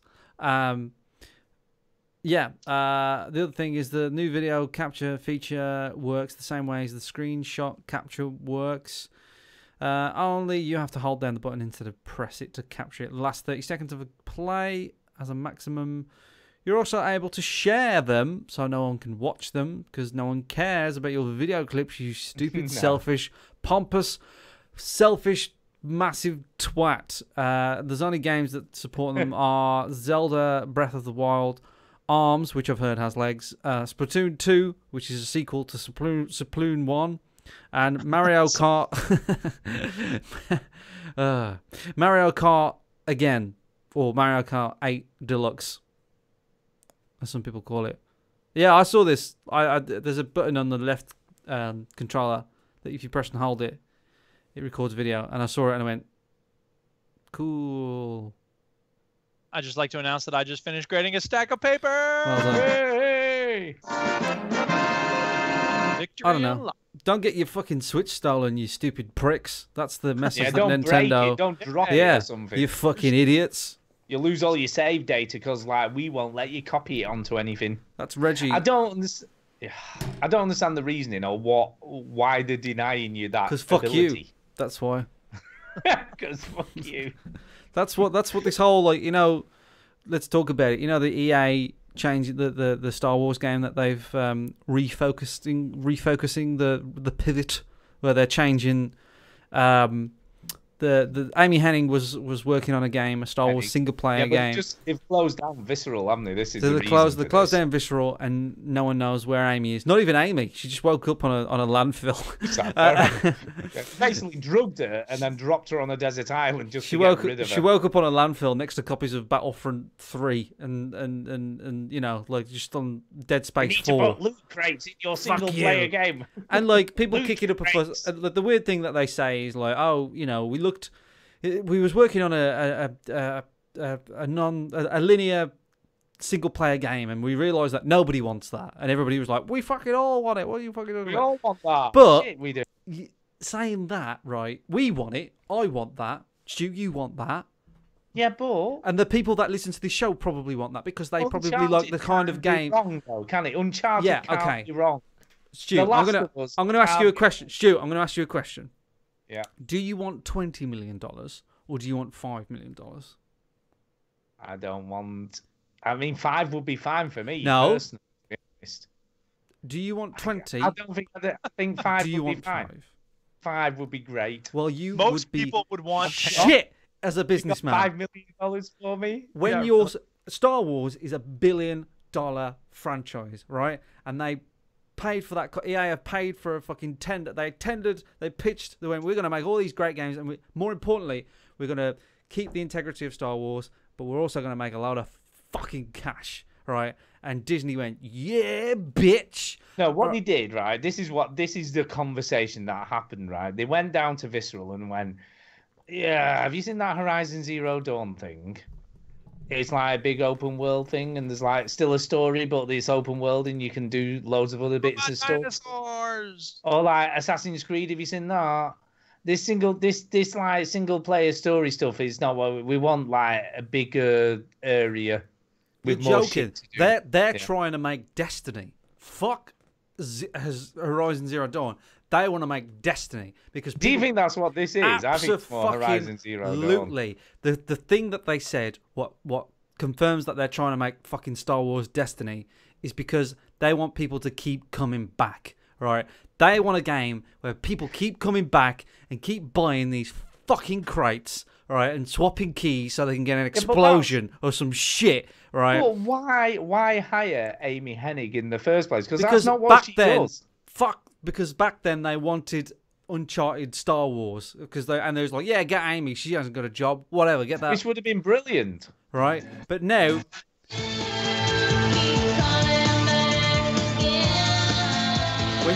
When you're dealing with $1 billion franchise and you're dealing with multi-millions, right, and there's thousands of jobs on the line, you take the least amount of risks. You're risk averse, right? And the biggest risk averse at the moment in video games is fucking crates. People are buying these crates, and I know we want this single player linear story, but what people are buying, not us, and not probably the people that listen to this show, because we attract the kind of people and the kind of games that we play. The people fucking love Destiny. They love Overwatch, CSGO, and they love fucking buying crates, right? And that's where they're going. Granted, I don't know if people love buying crates. They fucking love it, right? Yeah, kids love buying crates, right? And it's exactly the same as when you go to a casino and you put your fucking thing on 4 and hope that it comes. It's exactly the same as when you was a kid and you bought a pack of stickers and you hope that you got the shinies or whatever. It's the same shit. It is but true. it's video games. True, man. You buy Right. 20 packs to get one shiny, man. It's the and then this it's is a this shiny is the you've already got. This is the equivalent. Remember when you was a kid and you used to go to the cinema and there used to be a ton of arcade video games, and there also used to be some Gambit games, you know, the sort of the adult fruit machines and stuff. Yeah. Now when you go to a place, there's loads of fruit machines and no arcade games because those shit don't make money. Gambling makes money. Fuck you. Fuck your games. Star Wars is going to make a lot of money. Fuck you. That's what this is about. EA doesn't give a shit about your limited story. Doesn't care, right? They're done. They made Mirror's Edge 2. You didn't like it. It was shit. Fuck you. Destiny all the way. Yeah, apparently, just as a sort of byproduct of this, because I mean, the loot crate has become a massive thing recently. So much so that an online petition in the UK has forced the government to respond to it in the House of Commons. Yeah. So there was a petition raised calling for gambling laws to be adapted to include video games with gambling mechanics. Had passed the 10,000 signatures needed to warrant a response from the UK government. The petition was titled "Adapt Gambling Laws to Include Gambling in Video Games Which Targets Children," calling for the government to change current gambling legislation to include in-game gambling such as loot boxes. Yep. There you go. So yeah, it's going to be heard in the House of Commons. Well, I'm pretty sure that I think it was in America where they had to sort of talk about it somewhere, and they concluded that it wasn't a form of gambling. That's correct. I mean, two of the governing bodies for video games who do all the ratings, etc., have said it's not gambling, but I can understand. You know, something like Rocket League, which is played by children. You know, and quite acceptably as well. You know, it's not Sad like children, a lot of sour, pathetic, toxic. You know, should you be having that in a game where I feel like they will only ban it to something that's a form of gambling or could be conceived as that? I feel like they'll only ban it when some fucking politician's kid will buy like £3,000 worth of bollocks on a video game and go, "What the fuck is this?" He goes to work and goes, "Hey, Dave? Have you heard about this fucking loot crate bollocks?" And you go, "Nah, I got gypped $3,000. I should have paid that on hookers, but instead I got to pay it to this fucking EA. All right, what the fuck is this shit?" And he's all like, we should do a law against that. And Hey, fucking Dave. By the way, hookers. I'm not going to judge you for that, but gypped isn't. That's not a really cool phrase anymore, man. Oh, sorry. All right, yeah, I'll get him. Got chewed out of the money. That's what you should yeah. So yeah, I just feel like when it affects somebody up there, and they'll go, "Oh yeah, this is a bad thing. We should stop this." And we're like, "Oh, that was 10 years ago. We're all flying cars now, you stupid prick." There you go. Right, we need to finish out the show. We need to do the emails and the one speak pad we've got this week. People wouldn't be gambling with the loot crates and the flying cars. Of course they would. That would still be, and we'll keep coming back. Video games are stupid. Beautiful song. Video games are getting stupider.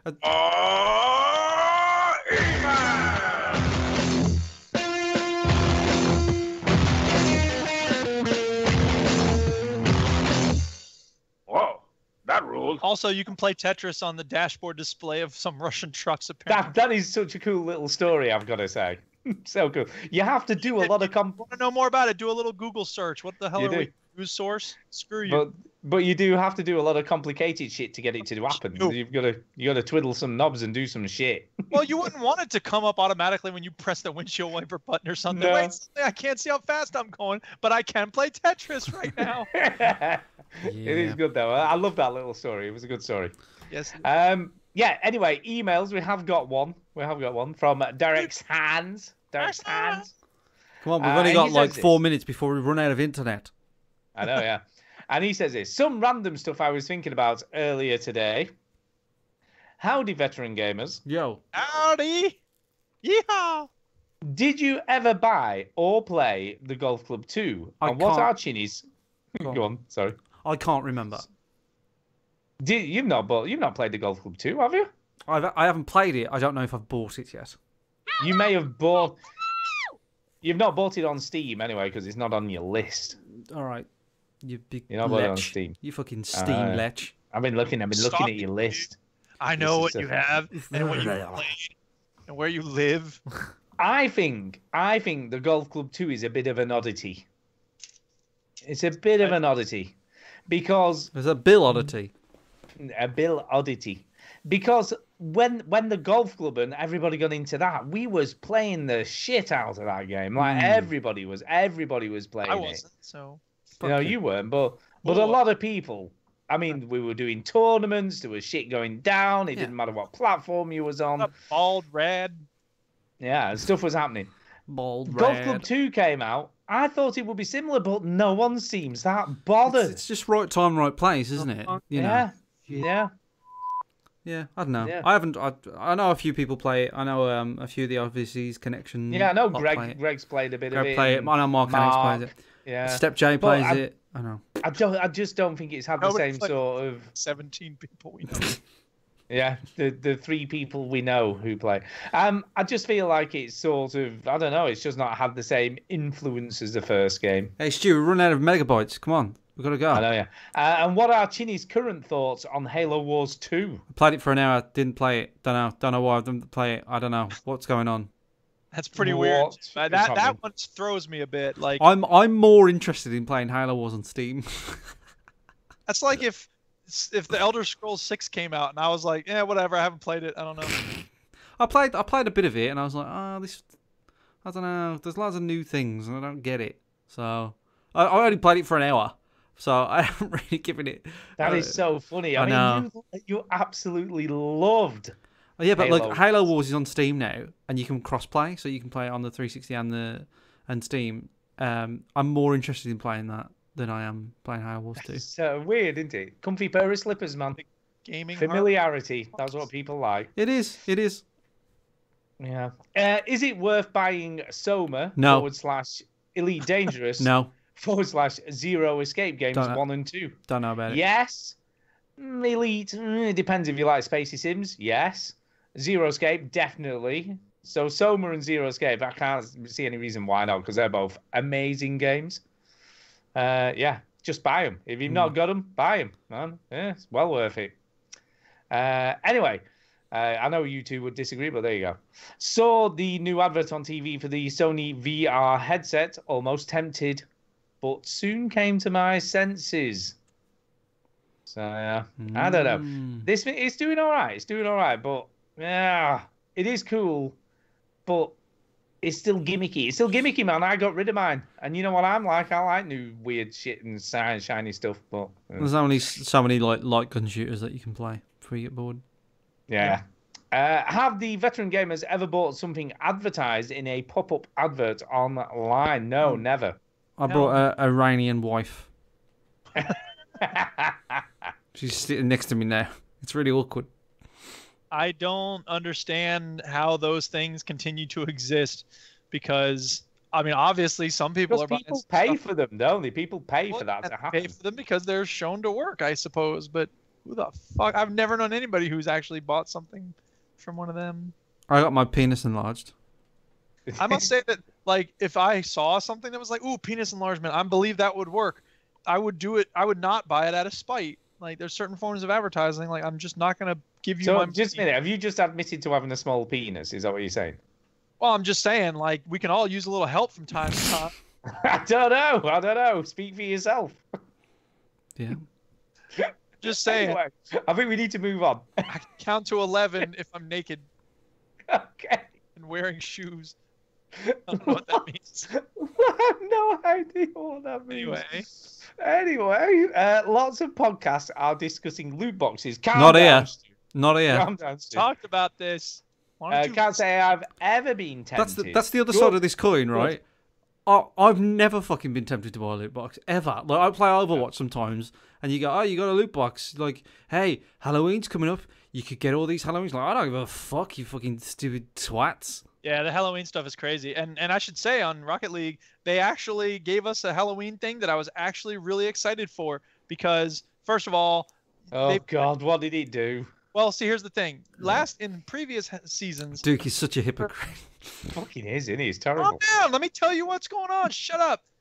It's fucking awful, isn't he? All right, let him talk. Good for the last 2 years, Psyonix has been very good about giving stuff away for free.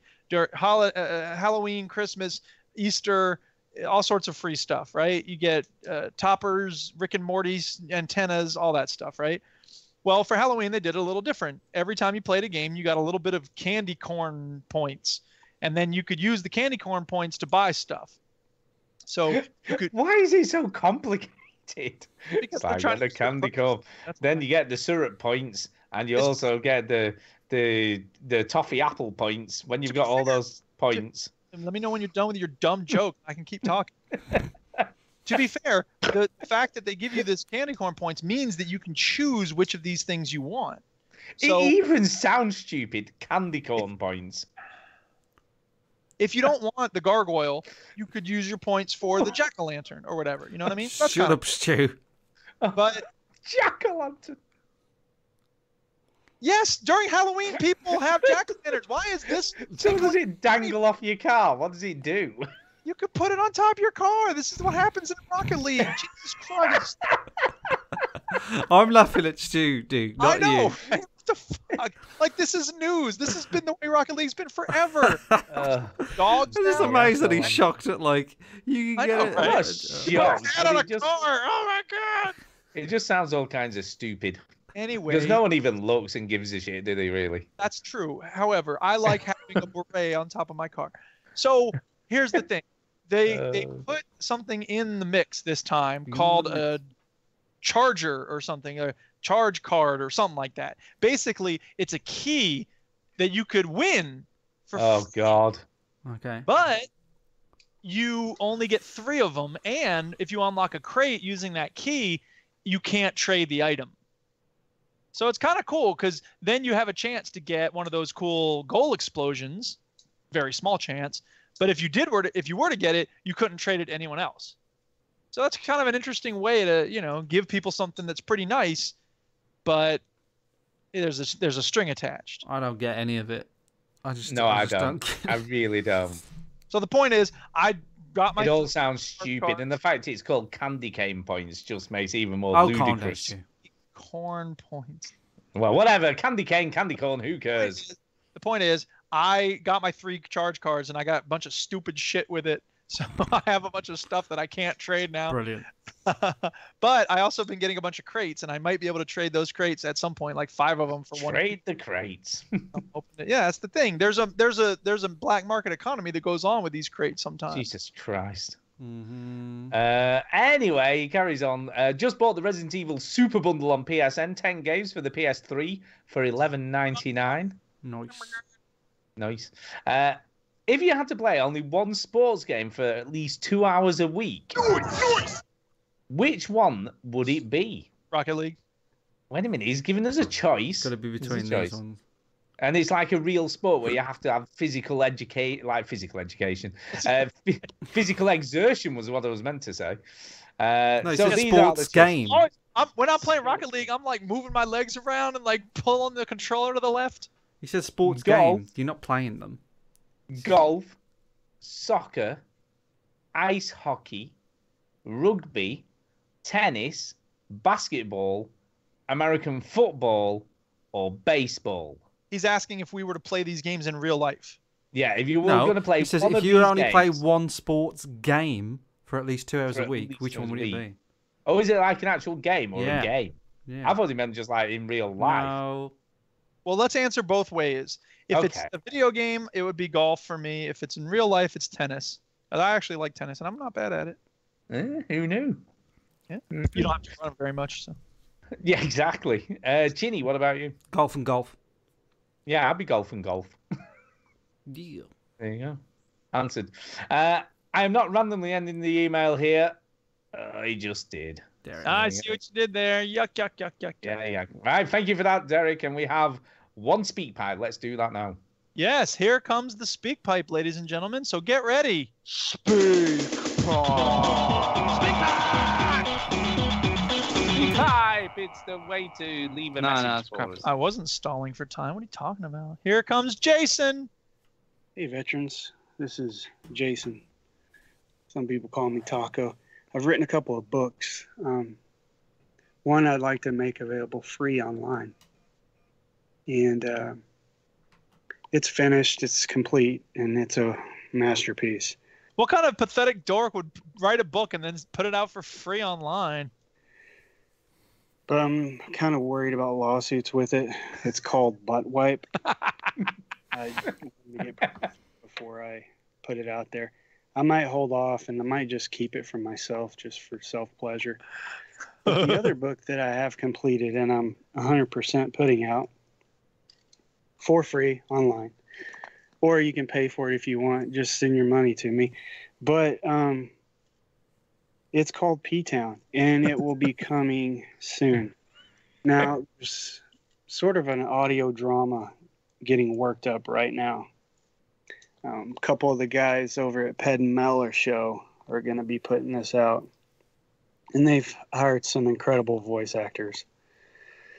So I just want to let you guys be aware of that. It is a masterpiece. It is a work of art. The main character is Willie B. Nugget. That's quite funny to say. So stay tuned, guys. And have a good show.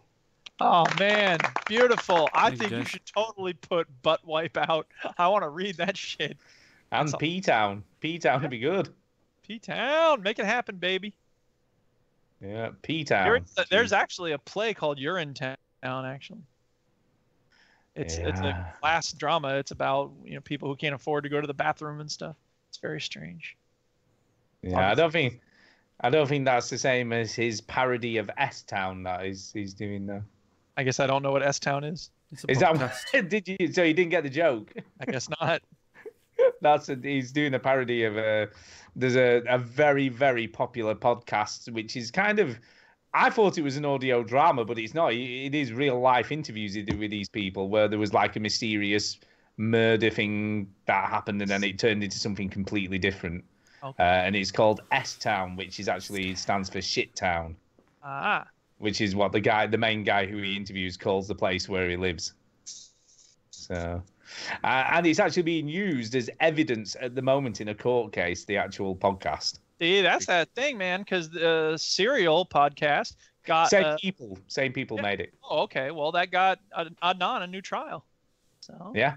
Cool. Well, this one has had the opposite effect because one of the guys in it who stole some stuff off, but he says stole... He said he had been. He said he would give this stuff to him, and there was a lot of argy-bargy.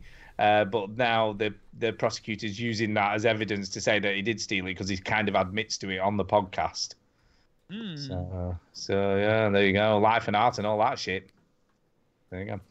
Right, we need to do some shout-outs and get the hell out of here. Yeah, boy. It's time for a shout-out. Hey! Shout-out.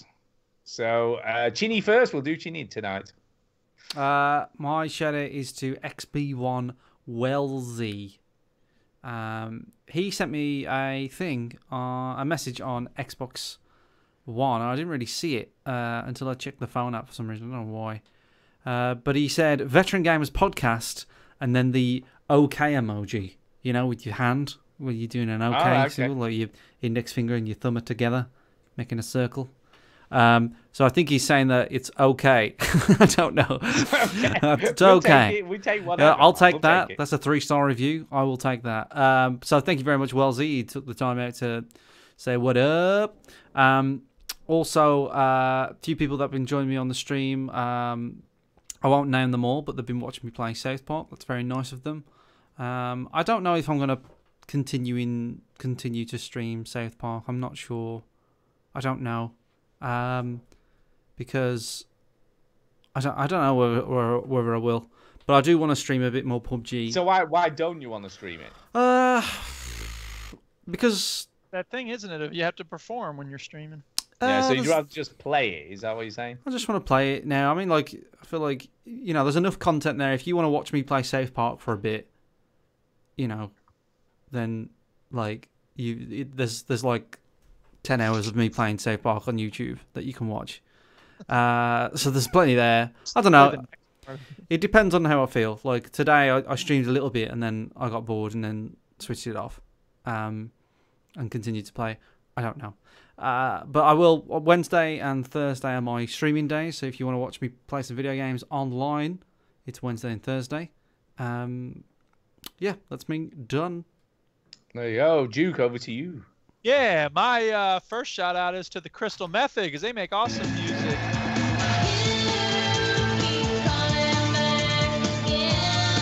It's the perfect song to play while playing Rocket League, by the way.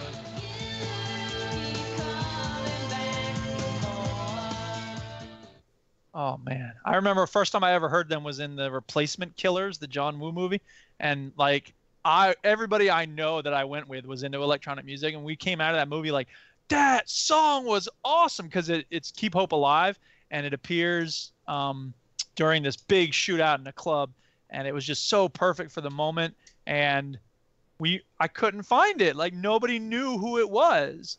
And then finally I figured it out. I'm like, it's called the Crystal Method, and here's their album. And we listened to the album. We're like, oh my God, the album is amazing. And then Nitrous Oxide came out, et cetera, et cetera, et cetera. So I will shout out Antonio, Rocket League AD. And Chopper Kelly has been liking some of my stuff on Twitter. And I'll shout out Chinny because that picture was very funny. I want to make that my wallpaper. And that picture of me that you're talking about is the picture when I finished Kentucky Route Zero. Right. And he's now the group chat image, WhatsApp group chat image for our PUBG chat. Nice. That's funny. I don't know why, but it is. And I will shout out... Who else can I give a shout out to? I will shout out Mighty Ice Dude because he gave me the bacon pancakes in Turkish. And we all love that. And he's the one who gave me the Tingo Skrrr. The Tingo Skrrr. So, yeah, he's released an actual song there. All right. I have no idea what that is. I just know that Mighty Ice Dude. It's a comedian. That guy who's doing that, the tingle. So that's a comedian. He was on a radio show called Fire in the Booth on One Extra, and he was like doing that, and now he's actually come out with a single of that. Is it any good? It's exactly the same thing. It's very funny. Nice. There you go. So yeah, and of course Jason for doing butt wipe. I can't wait to read Jason. I'm gonna shout out Chinny also for at least giving Kentucky Route Zero a go. Giving it a go, man. Giving it a first shake. Yeah, boy. I'm sad you don't like it, but you know, you gave it a go. You had a go, didn't you? Thank you, Tuscan. Sorry. Yeah. And obviously Jason, shout out Jason, of course. And John Mouse. A while. What up, John? John Mouse. Papers, John. Yeah. John Mouse. You're like me. What? Teachers in the house represent. Yeah, he's John's on because he's not done Brian Bryanson this week, so he's just popped into the chat instead.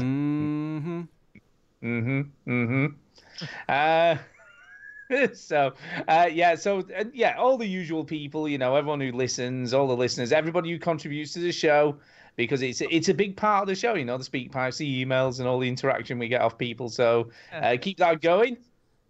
Bring them in, keep them coming. And that's about it from me, and just generally everybody. So there you go. Thank you. Thanks, everybody. See ya. Here comes the outro song. Outro song. The end of the show. You fucking pricks. Turn the podcast off.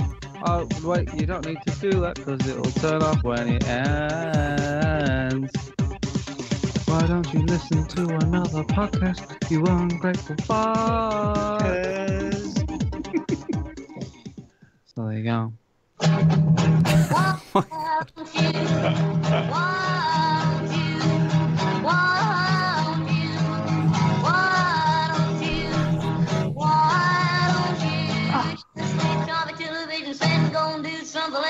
Instead, sitting at home, watch TV, turn it up, so good to me.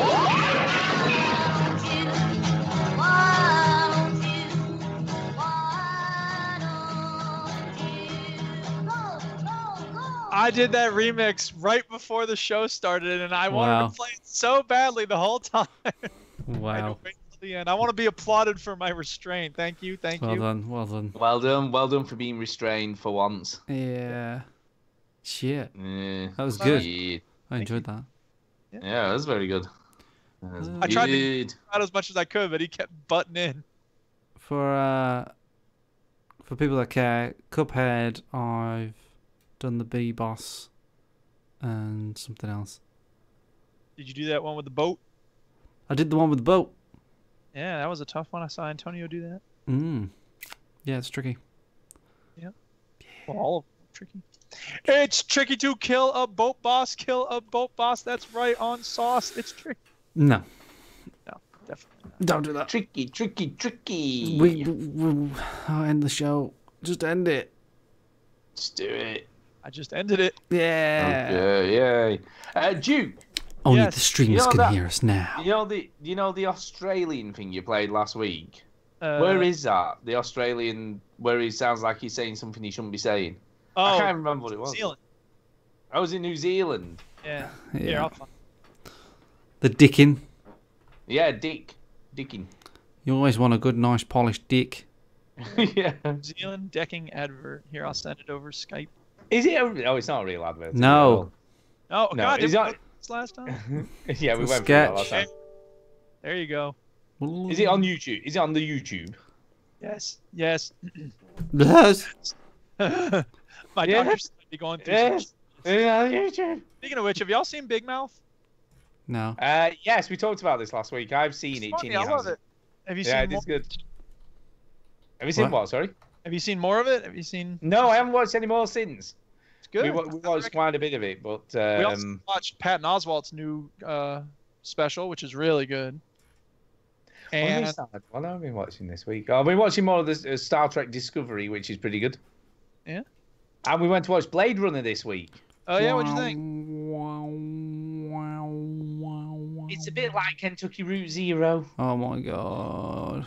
No, but not as obtuse. I mean, it's mostly straightforward. I mean, there's a lot of It's straightforward, but not a lot happens. If That's you know true. what I mean. That's true. It, Not a lot it's happens. very long. It's very long, which I didn't mind. I thought it was Some atmospheric. stuff happens, It's beautiful. but it is beautiful. There's a lot of thinking. There's a lot of thinking, and like I don't know, I wanted it to go to new places in terms of questions about what's real and what's not, and instead it felt like I don't know areas that have been It didn't explored. sort of do that, did it? It was more about I don't know. Can two androids adapt to make a baby? Maybe that's what it is. Maybe. Well, we know Deckard's an android, isn't he? Yeah, but Yeah, no, you're right. You're right. So but they did. They obviously. I think it was about can androids evolve? Basically, the androids evolved, didn't they, to procreate? Right, and once that spoilers, in case anybody was wondering. Sorry, Spoiler- Jenny. Spoilers. But I mean, once that's achieved as a plot point, it doesn't really go anywhere, and it's sort That's of what like I mean. It kind of feels like. Yeah. I mean, don't get me wrong. Some of the fight scenes were well cool. Oh yeah, I mean, as a movie, it was very well done, but as a story, it left me with a lot to be desired. I think. Yeah, and that's how I felt. It kind 'Cause of I, just. I thought I was going to get that out of the movie Her, but instead it went into some really interesting. I loved Her. Her is brilliant. Great movie. I So love that I film. wanted it to do that sort of thing where it like took it to the next level or whatever. Yeah, I love Her. We watched the movie Flatland. Y'all know about Flatland? You ever read that? No. It's like 1910 or something. There's a very old book about 2 dimensions and 3 dimensions, and this movie is like a 20-minute, 30-minute version of that. It was cute. It was very simple, but it was fun. I've just finished a really really good book called Dark Matter. Ooh. And it's very cool, I've got to say. It's very much like if they made Primer into a thriller. Oh, you had me at Primer. Yeah. It was 99p on Kindle. I don't know whether it still is, but I would definitely look it up. But you like paper books, don't you? Yes, I do.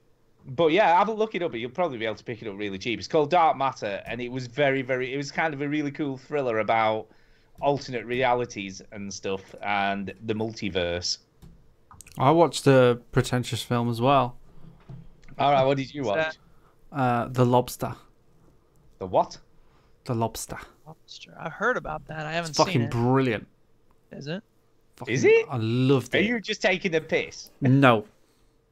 Stars Colin Farrell, the woman from Extras, John C. Reilly, Sophie from Peep Show, who's fucking brilliant. The Lobster. It's fucking class. It's fucking class. It is. Because I thought it was going to be like a big fucking hipster movie. And it is, but it's funny. It's like a dark comedy. Sweet. Right, okay. Well, I might give it a whirl. It's about what it means to be lonely or to be in a couple. It's very weird and funny. It's really funny. You know Extras, the woman from Extras who's Andy's like sidekick. Yeah. She's in it. She's brilliant. She's great. I like her. I want to watch Extras again. I lent my DVDs to someone, but it's on Netflix. Yeah, boy. Yeah. Extras. Right, I'm gonna have to go because I've got to be up at 6 too. o'clock. Oh yeah, 2 words. Fuck off. Yeah, Fuck fuck off, you y'all. two. Fuck, Thanks for fuck listening. y'all. Fuck this shit. Have a good Fuck night. it. Bye. Bye. Bye. That's the end of the show. Hey, who's still here? 8 people. Chris, Blade Runner was awesome. John Mouse. Who's still here? Hello.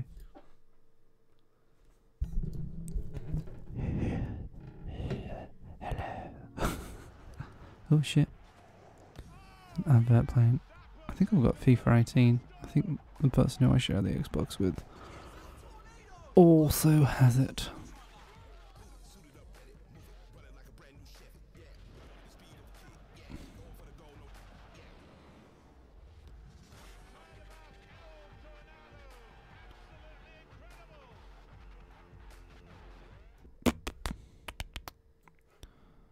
6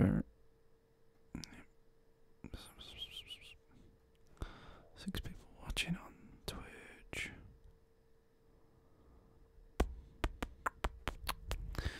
Duscath, Tuscan, Baron Von Glower, Simi Boy, Jason. You are the people that are left. A good book is The Thicket.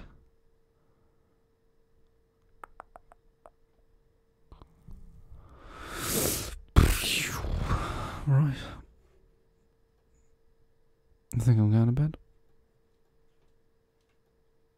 Good night.